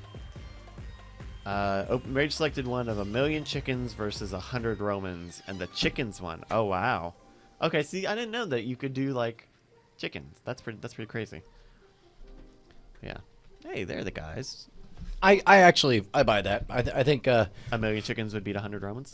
well, If they were, that's 10,000 chickens per Roman. 10,000 chickens could kill a guy too. Yeah, right. 10,000 chickens would kill me. Yeah. I mean, I couldn't snap that many necks in time. 10,000. Yeah. I mean, even if you pause to eat some of the chickens for sustenance, you still have days and days of fighting. What's up, Justin? So you are assuming that they are at peak ferocity, right? Like that's part of that battle simulator that they are all out to kill. Yeah. So imagine, think about it this way, right? Imagine you take on one chicken and it scratches you, let's say just once on the arm, right? Imagine how bad that scratch would be. Now imagine your body covered in 10,000 of those scratches. Yeah. You know what? Let's start with by paper 100 of those. You're already miserable. Yeah. At 1,000. And that starts to affect your ability to fight back. Right. And you get weaker and they get stronger and then they start getting 2 or 3 scratches apiece. Yeah, you're going to die. You're going to die. Yeah. Yeah. Dude, we're almost to 1,200 votes. Did you hear what the spread is, Justin? I think it was what, 30 to 70? Yeah, That's a 38. 38-62. Nearly 40% say, no way, bro. Can't be made just by people with ancient tech. That's crazy. I told you, man. The people got these opinions. There's a reason why that show's done well. Ancient Aliens. What show? Ancient Aliens. Oh. The you meant- Ancient Aliens are doing really Yeah, well. yeah. I thought you meant Stargate or something. It was like, yeah, I guess. All right, let's get rolling on this so I can. Yeah, get ready. up. Do we know what we want to talk about? Do we have a question? Oh, you know what? We have a good question here. We'll just do one of these because I think this other Yeah. one. All right, we can keep it shorter. Okay, great. All right, Justin, you want to bring us in? Sure, hold on. Let me finish these grapes. Oh, grapes. Them grapes. Are they white grapes or are they red Get them grapes? grapes. Get them grapes. Funny. Ancient tech can't melt stone blocks. Are you good, Juice? Or you have those grapes? Could they I'm gonna hammer these grapes real quick. Hold on. wait a Hey, minute. real quick. Chug, chug, when chug, is O.J. Simpson gonna get released? Oh, Juice. Just in time for the Weird Things meetup. As early as October, says CNN. Wow. Oh. Why? You trying to meet him at CVX? No. Jesus. What if O.J. Simpson became a YouTube creator? Okay, no, we keep Oh, yeah. I mean, I got to imagine he's going to have a hard time getting organic promotion. Wait. You think you'll have a hard time getting covered if he is releasing YouTube videos? I do. I think that. Well, I don't know. I have thoughts about YouTube. I had realizations recently. Maybe we'll talk about that on. After I'm just saying. Bonnie's been talking to a waiter too much. Wait, what? It's like I had a realization about YouTube, and now I'm starting to figure out that Bonnie's been talking to waiters a little bit Jesus too often. Christ. All right. Nope. All right. All right. You ready to go? Here we go. Take it away in 3, 2. Hello, everybody, and welcome to After Things, the show we do after Weird Things, where we talk about creativity and all the things that surround it. How to make it a business, how to make it your life, how to make it the way to start your day. Joining me, as always, Brian Brushwood. Hello, beautiful people. And, of course, the man, the myth, the legend, Tony B. Cassidy himself, Bryce Castillo. Hey, everybody. Yeah, and that's as it has always been, the three of us. As always, that's how Always the three of us. the After Things boys. Hey, before we go into our, we have We a do have a weird things question. questions. We have an email, but I had a realization because as we've talked about on the show, having a successful channel in YouTube with Scam School and deciding to start again from scratch with the Modern Rogue, a different property on a different YouTube channel, is a very scary thing. So as a result, I'm not gonna make this generic. I personally am constantly checking the numbers and how quickly we're pulling on new subscribers, how many of our views come from people who are already subscribed versus those that are not, and those are kind of good proxies to figure out if the YouTube algorithm is promoting your content, because basically it figures out like, okay, people who fit this demographic, who like this kind of show, tend to click play and watch all of these episodes and then fall into this channel. So let me promote them or whatever. And it sort of, there was this realization that I realized that so much of what I was doing was in the service of trying to, as I put it, please the algorithm. Really what I'm doing is I'm pleasing Google, because ultimately, whether it's a algorithmic decision or a person who just decides, let's make this kid a star, at some level, YouTube is watching how all of your videos do. Mm-hmm. They watch how much of them people watch, and then they decide, let's make this kid a star or not. And specifically for me, I had the realization I couldn't understand why, with the number of subscribers that Scam School had, when we released an episode that was softer, a weaker episode, one that wasn't as good, but had an engaging title and had a good thumbnail, I couldn't understand how preemptively it was as though people knew that ultimately it wasn't going to be a good episode because the numbers would never go up. And then I realized that, of course, what happens is YouTube only shows, it doesn't, when you hit publish, it does not send it to everyone. If you hit the subscribe button, you are not subscribed. You basically have indicated a preference for this type of content, right? And so what it does is it does it in waves. It shows it to a few people, and then based on how many of those people watch it to the end, then it's like, okay, this is a good one. I guess we'll show it to everyone who's subscribed to that. And then it goes on. But again, you're talking about the recommended on the front page, not the subscription feed. Correct. Because I hear that a lot. That is like, YouTube's not sure. It's just because you're The recommended, not talking about the correct, subscription feed. but yes, and we can acknowledge that the recommended feed is the from what I understand, the bulk of how most people experience and discover and dive into the YouTube black hole. But whether I'm wrong on the specifics or not, the significant part for me was realizing that everybody who is, I don't want to say everybody, some number of the super famous literati of YouTube, the glamorous, the Olympians up there, those are not, they are earned positions insofar as they made content that satisfied Google's preferences for what they want to promote. But at some point, Google decided everybody needs to have this video placed on their plate. And it was just a shocking realization to realize, oh crap, I am an employee of Google, and my job is to make good content. And if I do my job very, very well, they will reward me with a promotion up from assistant manager to regional manager or whatever. And we're in the middle of essentially a promotion where it's like clockwork, the number of new subscribers. And you can see the exact moment that they decide to promote us more and that they decide to promote us less. And it's not based necessarily on, I'm sure if you trace it far back enough, the quality of what we're producing affects all that. But right now what I'm seeing is a bunch of people discovering the back catalog of Modern Rogue. And it's the same back catalog that's always been there, but it's very clear that it's somewhere, some AI, some middle manager, whether it's a human, whether it's a robot, somebody flipped a switch and said, I don't know, give these kids a chance. Let's promote them.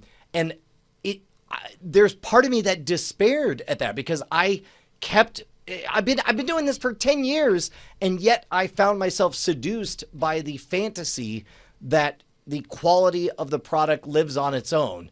And it doesn't. Ultimately, we work for Google, and if we're very good employees, they reward us with a marginal bump in promotion. And beyond that, you don't work for Google. You work for everybody who buys AdSense. Correct. And you work for people that buy that, the beauty of Google, what Google offered and in terms of revolutionizing advertising sales was granular, hyper-targeted ability to hit your audience, right? And YouTube was the next step in that of, hey, look, we've now conquered it in terms of search text.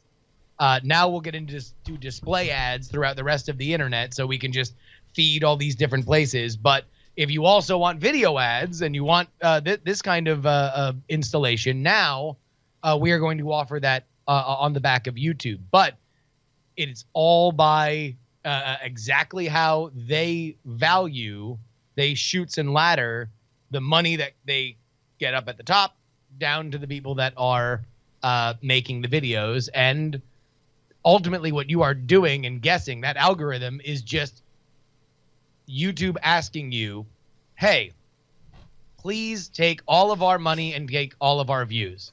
And you say, okay, how? And they say, whatever they want. And then the negotiation between you and them is your success, because you are creating something now that Google has automated to say, okay, yeah, they're doing that. That appears to be doing well with the other stuff. So we're going to just keep making those connections. We're going to keep spreading that out. And we're going to keep creating all these webs and networks. And we're going to leverage anytime that we take a risk in throwing it in front of somebody, the billions and billions of times that they take a risk by giving you some sort of front page space or in that algorithm up front, you are now doing better. You are getting better. You are getting closer to the ultimate goal that you make all the money and get all the views. And the better you're able to figure that out, better off you are. Well, and I guess part of the reason that it really popped in my mind is there's a big shakeup in YouTube over the last year or so, where they've made a shift away from number of views towards viewer minutes, which means some channels that were heavily promoted are now being less promoted. And of course, a side effect of that is, people who are subscribed who used to always see certain shows, even though they didn't bother to click on them, now they're not even being shown certain shows in the recommended feed, right? And what you've gotten is this astonishing outpour of entitlement from folks who had made it to a certain level. And they're all like, YouTube is doing harm to me now. I made it all the way up to here, and I'm entitled to this, and now I can't have it anymore? YouTube, you're a bad person. And I'm so struck by it's like, no. You are an employee of YouTube. And yes, you have brought YouTube immense value by creating something that resonates with the public, which is why they promoted you, which is why you're this far ahead. But because you work for them, then they have the right to suddenly stop promoting your stuff or shut down your channel or any of that stuff. And all of that is pretty terrifying. I mean, When it's I so was different. Go game. I'm sorry. Go ahead. Go ahead, Brett. Yes to all of that, but that is also the exact positioning if you were a TV show or if you were cable access, whatever. Great. It's based on viewership, engagement, and the algorithm. Yeah, is probably getting rid of Sally's makeup chip channels on recommended, but it's because those people weren't watching it in the first place. The difference is when I was working for National Geographic, it never once occurred to me that I owned anything and that I wasn't just working for National Geographic. Everybody, or many people who have a YouTube channel, who reach whatever level of success they have this feeling like it's theirs and they've earned it and they own it. And there's some kind of verbal taekwondo that's causing people to feel an ownership and a right to expression on YouTube that does not exist on television. Because you're right, that was my realization, is like, there's nothing new about this. We're all still in 1980s, and some fat cigar smoking guy with a mustache is saying, I don't know, I like this kid, make him famous. The only difference is it's a fat robot with a robotic cigar and a robotic mustache saying it. But that robot is using more minute data than a Nielsen log. Sure. No. Bryce, the biggest difference is the amount and size and frequency of the transactions. Television networks are always going to be based on, and you are going to be hired and fired and promoted and exalted or defamed based on the fact that at upfronts, you will sell the vast majority of your ad buy for the rest of the year. And you will have to show your results and everything, and that's the biggest thing. This happens every single spring. All the networks go to New York. They all trot out their biggest stars. They wine and dine everybody from GE and Ford and Pfizer, and they make sure that they sign on the line that is dotted for that amount of advertising revenue. That is happening constantly, billions on trillions of times on Google right now. That is always ongoing. And so therefore, where you are hiring executives at a television station to be entrusted to guide that year's worth of money, Google does it algorithmically, where it's constantly changing and shifting. And therefore, the notes, quote unquote, which don't really happen because you're not getting communication from YouTube except for watching your numbers, can either be followed or unfollowed just as fast. Mm-hmm. So if all of a sudden you guys found out on Modern Rogue that knife tutorials were the biggest thing ever, you could switch your channel to a knife channel tomorrow, right? And just never do anything but a knife video, and all of a sudden you would experience the success. Where I think Brian's point is interesting is that, nobody likes to get into a Benz and then downshift back to a Kia, right? Like there is just something in human nature and in our way of thinking that just hates going back to a thing that we felt we achieved something by leaving. Yeah, we are astonishingly loss averse. Like we will pay much more to keep a crappy mug we were given than we will pay to buy that same mug. Exactly. Now, when I was at the Go Game, I was talking to somebody who worked at, I don't want to say which platform, but it's a popular platform. And it was when Patreon was first starting to take off. And I was talking to them about Patreon because obviously we support ourselves on Patreon quite a bit. And they were like, yeah, we as the platform need to get better at giving you what Patreon gives you. You can make more money on here. You can make more money doing this. We really need to be the fact that Patreon is succeeding means that we are failing. And I tried to drill it into their head that as much as any creator, I mean, I think you guys as YouTube creators would love it if you made more money on YouTube, right? And we would love if we made more money on Twitch, and people that are on Facebook would love if they made more money directly from Facebook.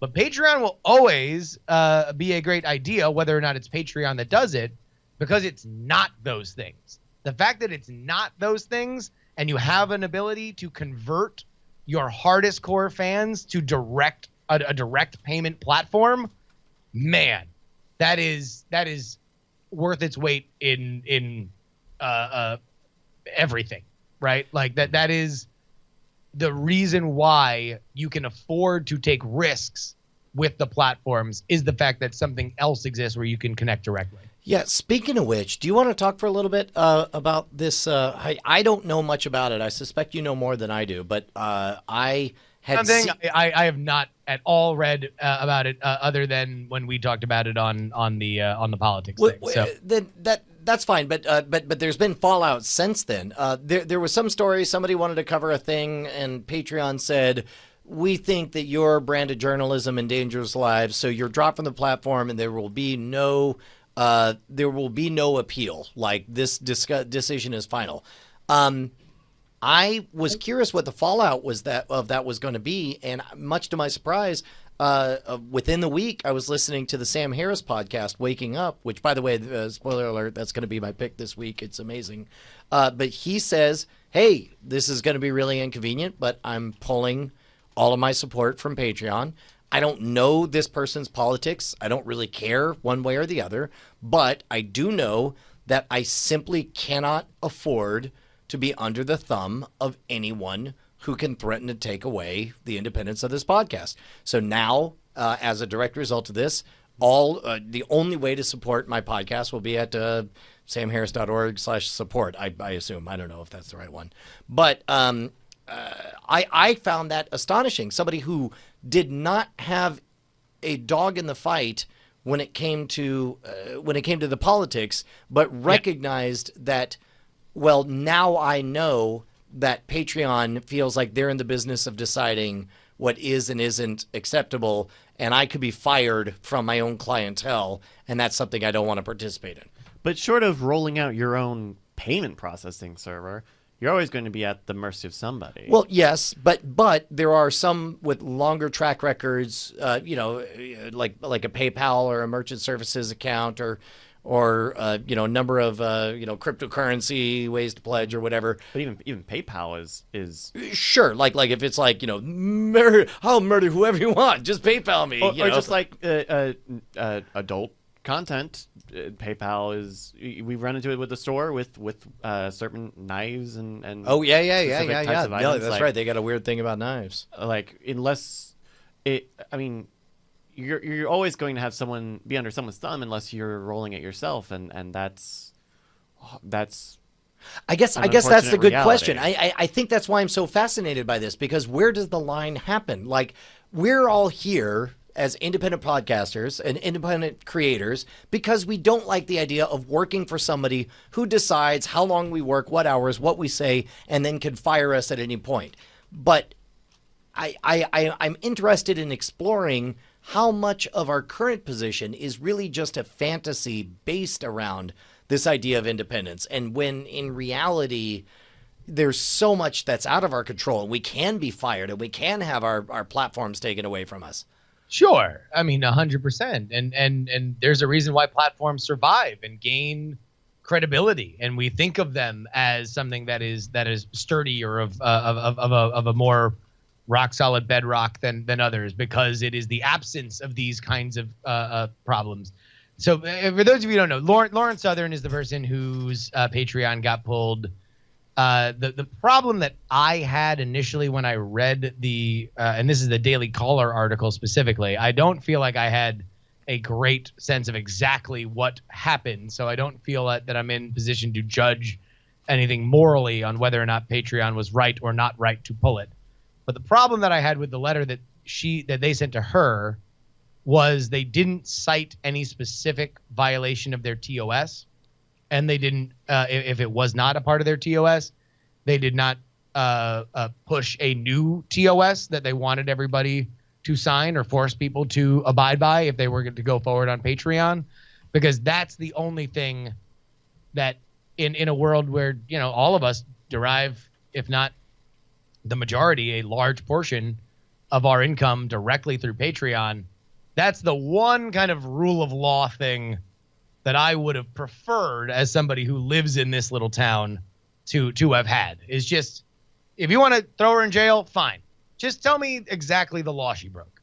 Because that's more where I was like, listen, that's okay. Just let me know what was the statute that she got rung up on. Well, so the letter, that the part of that letter there says, quote, "It appears that you are currently raising funds in order to take part in activities that are likely to cause loss of life. We therefore decided to remove your page from Patreon," which is the extent of the details in this letter. Yeah, well, and of course, like, the only other side that we're going to get is her side, which may or may not reflect all the things that she suspects that she did. But also, again, I almost want to steer clear of the specifics on that, because to me, what's more interesting is just the general fact that this is a black and white line that has now been crossed, and now in my mind, I have to think twice about how much I trust Patreon with the finances to. Oh, sorry, we're not hearing you. I think you're still muted. No. For audio listeners, you're missing an amazing ventriloquism act. If a ventriloquist could make a puppet talk and yet not have a voice on it, it would be amazing. Oh, there you go. So Justin's gonna pop out and pop right back. But does that make sense? Let's wait for Justin to get back. Okay, and we can make sure. Oh, he might be restarting something. Yeah. Right. So let me ask you, is this the kind of thing that I should be overly concerned about? Like, cross this line you do not tread. This is the line in the sand. I mean, no more than I think you already should have been. Correct. And I guess that's like, here's the thing, right? And I mean, I've already said it before, but like, unless you are running the servers, running the payment processing, running the video bandwidth, the interconnects on the ISP side, like, unless you actually own and are running the whole apple to apple pie, you're going to be at the mercy of someone. And if the concern is a firestorm, if some political PR nightmare can take me down, right. Well, yeah. Well, and that's the way it's always been. That's always right. How it's been. Well, and you're right. And I suppose the more charitable way to phrase that it's same only harder sentiment, because those ideas can spread quicker, and more out of your control. Right. Yeah. I suppose the more charitable way to phrase essentially the same sentiment would be to say, no matter how you do it, you're going to have to partner with someone. And at some point, any of your partners, at any point during anything, can decide they don't like what you're doing. Right. And they can pull out their part of the partnership. So, you know what? That's not a bad way to put that in. I think because you're trading. You're what you're doing is you're trading, right? You're saying, I am able to make this content, and you are able to provide this access or this quality of experience to people. You know, if we got off of YouTube for whatever reason, we could probably take a lot of people to Daily Motion or something else. But sure, you also, have to see how will the viewers even like doing that?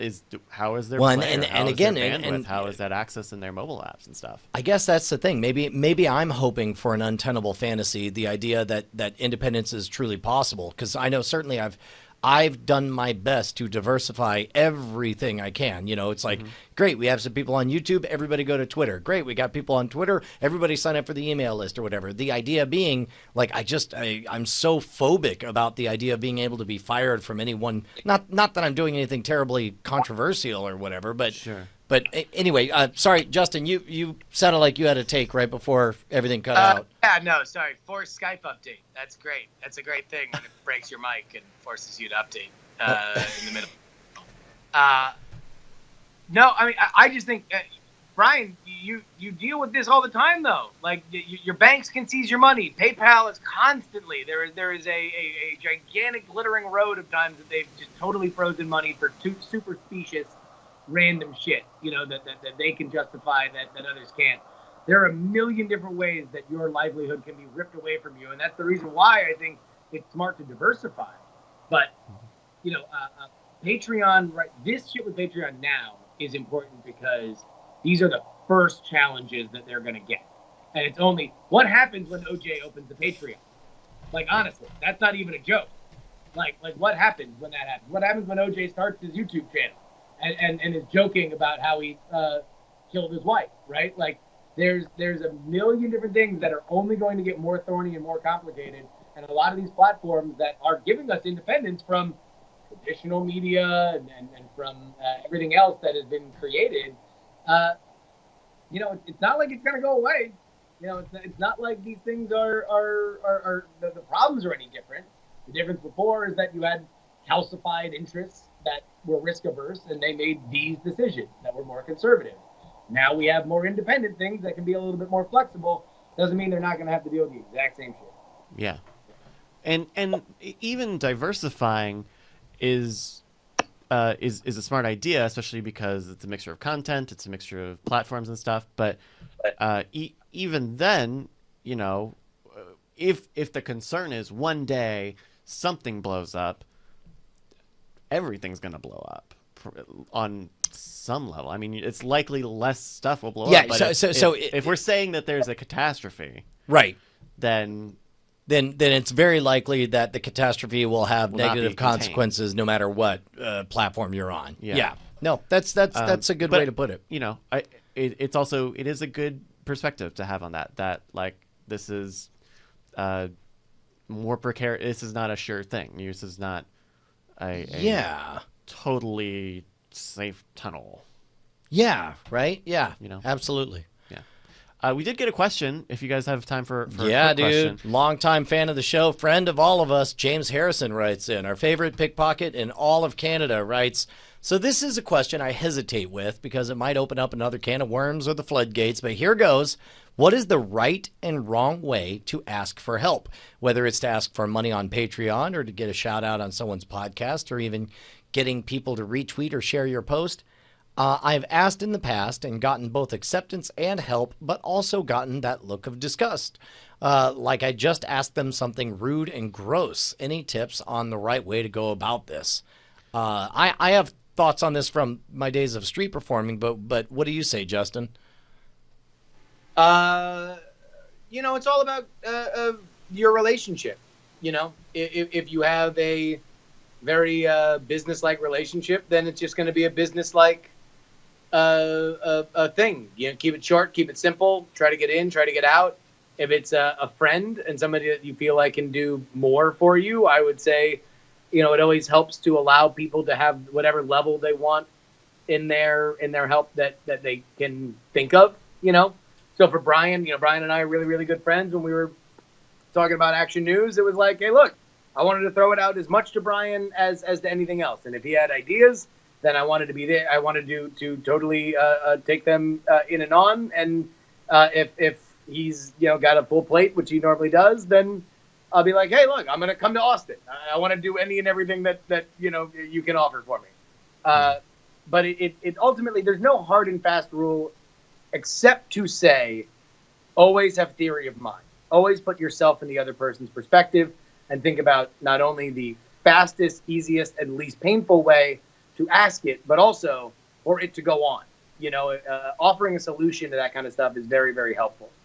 So there's three phases. One is, going back to 7 Habits of Highly Successful People. He talks about the idea, Covey talks about the idea of an emotional bank account. Is there things you can ask that it matters how full or empty your emotional bank account is with that other person, right? Yeah. So number one, how much credit do you have with the person you're asking? Number two, how big is your ask? Because there's a big difference between saying, hey, I'm going to need you to join Amway. Don't worry, it's for this huge joke. It'll be really a great payoff at the end. Right. And then number 3, what is the most efficient use of the other person's time? By which I mean, oftentimes we ask people to do things that aren't remotely what we actually care about. For example, hey, I'm going to need you to tell everyone in your family to vote for me for this contest. Well, if you continue that conversation, it's like, why do you want us to vote for that contest? You're like, oh, well, if I win this contest, it will almost certainly get me more gigs. And we're like, oh, wait, so all of this is because you want gigs? You're like, well, no, I don't even want the gigs. I just have to make rent, and I'm $1,000 shy. And then it's like, if you would just get to that last part, if you would have the discussion that takes you there, then the person might say, well, if that's all it is, I've got a charity fundraiser and we need a headliner. I'll give you $1,000 to come do it. And it turns out that you don't care about the votes. Have an honest back and forth dialogue with the other person about and tell the story, because to some degree, in this case, this is couched as how do you ask for something from your fans or your friends. There's really virtually no structural difference between this and the act of selling and advertising. Sure. What you want to do is clearly define the benefits to them. And maybe the benefit is you will be personally making a big improvement in my life. You will not, and we talk about this. It's like you're never going to notice the $4 a month when you donate to Patreon, but it will be making a tremendous difference to us. If you feel like there's enough in our bank account to give to you, sure, then by all means do. But also understand that maybe the answer is no. Maybe the answer is, I don't know, I kind of like you guys, but not enough I'm going to give you any money. When I think at that point you get out of, can you support me for what I already give you for free? It's specifically in the idea of these podcasts and stuff, right? And so one thing I am constantly trying to find the best ways to add is making that additional support have value. Like, not just if you get the podcast and you like it, can you give us, but what else can we give you on top of that? Sure. That is economical for us and is something that is really worth it for you. Like I mean, it sounds really simple, but like for a lot of people it is a transaction and they want something, and you could probably give them something, but you got to figure out what makes sense for you and what they actually want. Well, and from the way I read James's letter, it seems like he wants to avoid getting that face. He says, that look of disgust, like I just asked them something rude and gross. Bad news, bro. That is what it means to put yourself out in the market, to wear your heart on the outside of your body and to say to the world, I hope you think what I've done is of value. Is it? And then to say no. Yeah. Welcome to the trials and tribulations of being an independent creator who lives and dies at the whims of people who aren't you. Yeah. You also just need to understand that there is something that you need to retrain your brain when you're a creator and not a consumer. And part of that is that you are putting yourself out there. It's hard to make a card game. I made a card game. Now I got to sell the card game.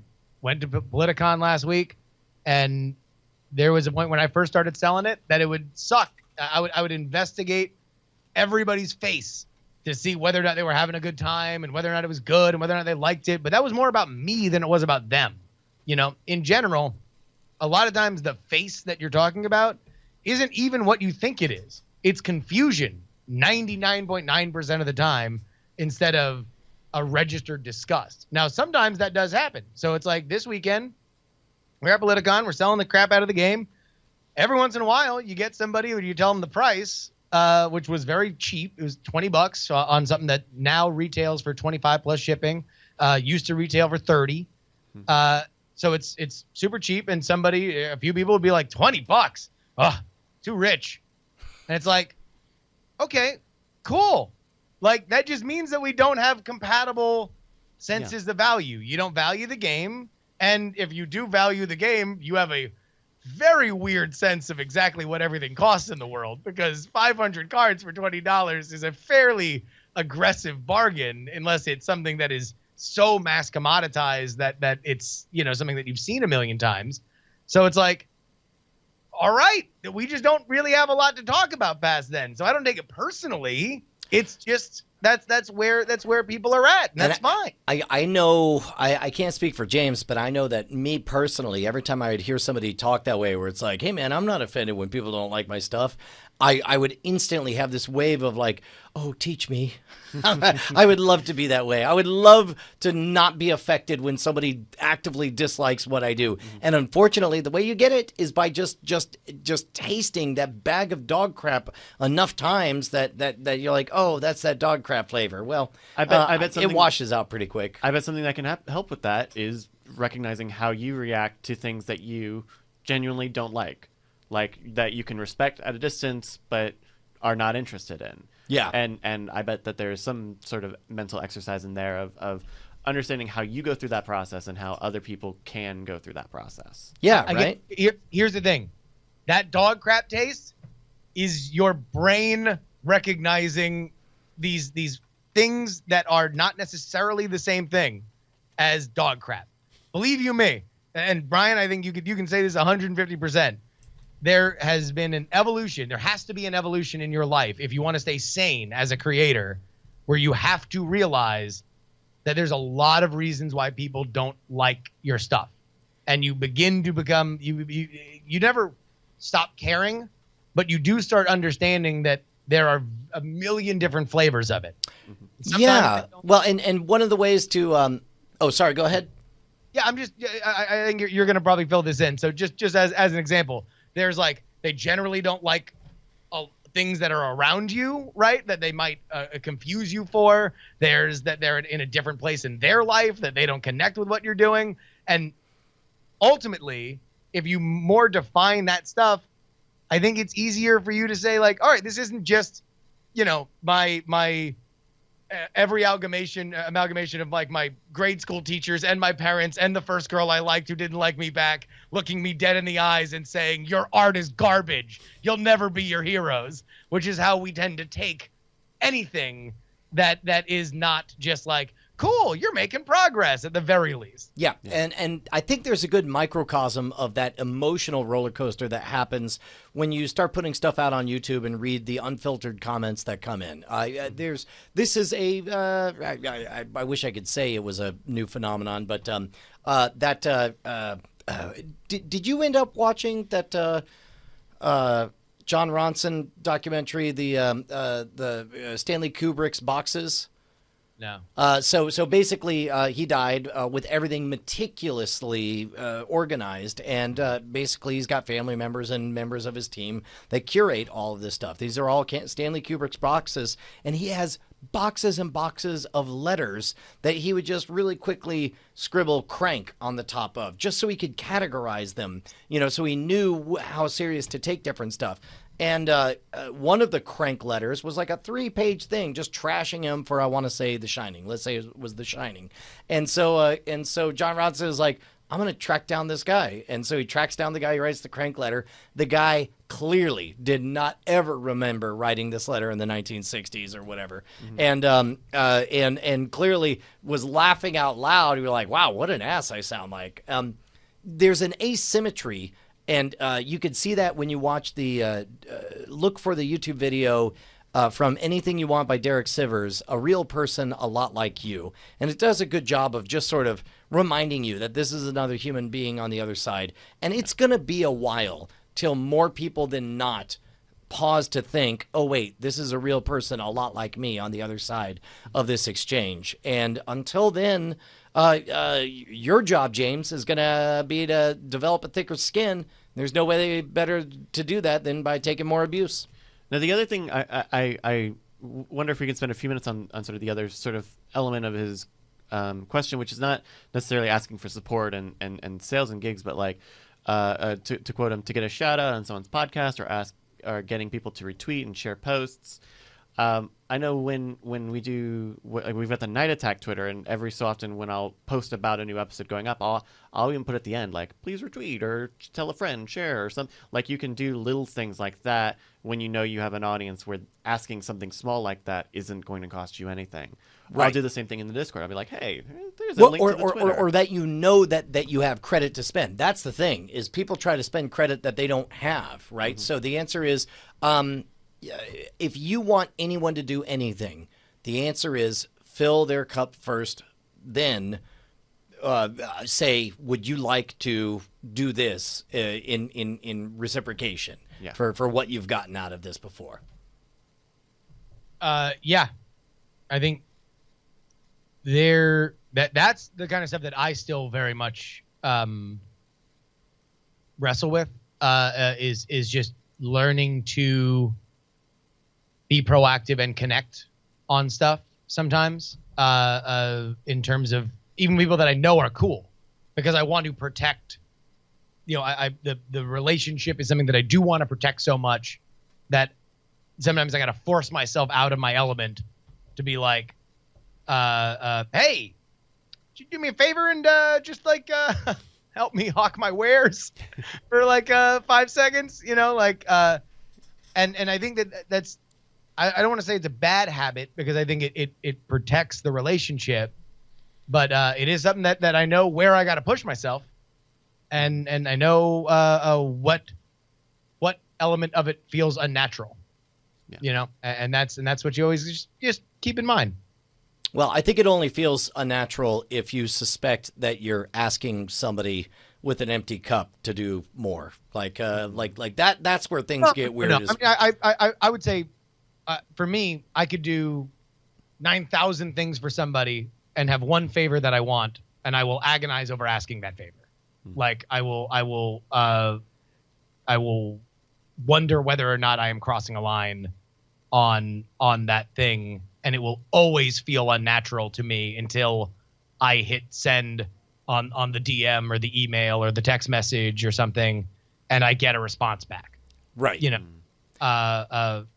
It's that will always feel weird for me, no matter how much I do, no matter how many times. But listen, if you ever wonder why my Twitter feed is very often this patchwork of all my friends' things and projects, and I know I can be guilty of over whoring not only my own stuff, but also my friends' stuff. It's because I know that, like, I want that. I hope that what you're saying, Brian, will eventually be true for me. That at some point I'll look into the Scrooge McDuck vault of things that I have done, and I'll say, okay, now I can ask for one thing back. Oh, and yeah. Well, it always 100% feels not bad, but unnatural. I need to push myself out of a zone to do it. Well, and one of the ways that I could do it, because I too am uncomfortable asking people to do a thing, but I am not uncomfortable saying, hey, just so you know, this is the situation I'm in. This is the situation this is what I would like to have happen. And on a scale of 1 to 10, this matters to me a 9 out of 10. So if you feel like it's a match for you to do that, then it would be very much appreciated. But I understand I'm fine if you don't want to do it or whatever. Like that kind of factual reporting and handing it in their hands, I find easier, because it's not me, because you're a sovereign individual. I don't get to tell you what you do and don't do with your account or whatever. But what I can do is accurately report how I feel about this opportunity, how big an impact you can have, and what the most effective thing you can do to help me out. So that's my answer to you, James. Cool. Yeah, James. Time for quick picks? Yeah, quick picks. Listen to "Waking Up" by Sam Harris. It's a great podcast. I'm really enjoying it. Yeah. Yeah. What's the 1 second pitch on this? Sam Harris is an outspoken critic of a lot of things, but he has an astonishing interview style that is so above cheap shots. He's much more concerned about ideas. There's a fascinating debate between him and Scott Adams, the creator of Dilbert, and the two of them have very different takes on the Trump presidency, and yet it begins with very much a meeting of minds and a setting of rules and an insistence that it be a discussion of ideas and that there was zero cheap shots the entire way through. And when I listen to Sam Harris debate, it makes me want to elevate my ability to have discourse with other people.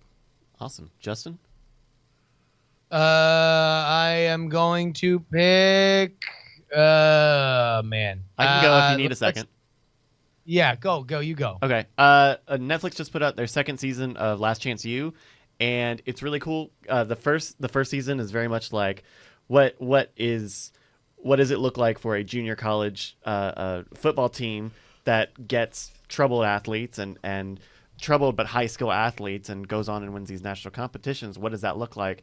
And the second season, which just came out, is actually a neat twist in that all of the people in it have seen the documentary and know how they're responding. And wow. People, they have sort of this response to that whole year. And some of them are very fed up, and some of them are actively trying to act differently to be a better person, or so on. And are these really the same players that we saw the first year? So no, it's mostly new football players, but the staff is very much the same. So it's the same coach, same academic advisor. Oh, got it. But they're a little more savvy. Yeah, like it begins with this this. You've got the coach buddy who's like, I saw the documentary and I didn't like the things that I said and and so I'm gonna try to be better. And you see him like, I'm doing push-ups anytime I curse at the kids and all this stuff. And then as the season goes on and the pressure and the stakes go on, you see how that pressure applies to someone who knows that they're being watched, which I think is really fascinating. And spoiler alert, season 3 is about to start filming and it's going to be a different school. Interesting. Which is, a weird sort of take on that. Cool. My pick is the We Are All Gonna Die podcast from the Daily Dot. I was on it a couple weeks ago, and they are great guys out there. Big shout out to the Daily Dot and the Daily Dot's Facebook page. They helped us tremendously on Action News. And by the way, Action News is done on Wednesday. So if you want it, get it now. Holy cow. Awesome. Wait. So Wednesday, you mean we have, 48 hours if you want to get in? Yeah. Unfortunately, I waited until literally I have to go in like 30 seconds to talk about it. So, okay. All right. Action News. It's the best. You guys are the best. It's been after. Bye. Awesome. Good shows, guys. Yeah, man. That was fun. Yeah. He did. He just dropped right the fuck off. I'm outie. Well, we're going to get off the line so that we can get ready for Chord Killers, which is coming up in about 2 hours. Go check out Hotline Monday, which Justin's going to be on.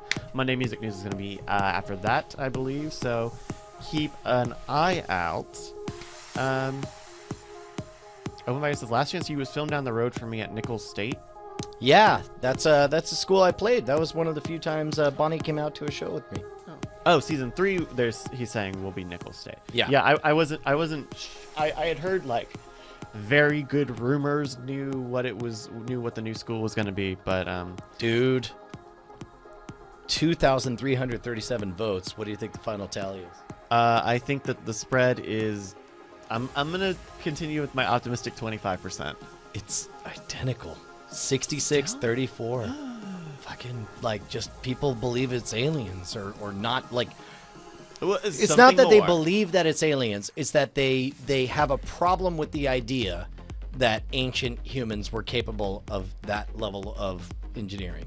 Right. Which is amazing because we're the same biological creatures. We've only just had different stuff fed in our heads. Our software was different. The hardware was 100% the same.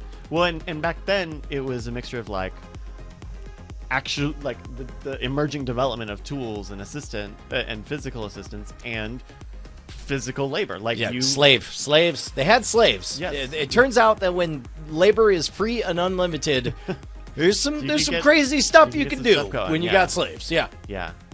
All right, so we're gonna see you guys in a little bit. Thank you guys so much for coming out. Till next time. Love you guys. Bye bye.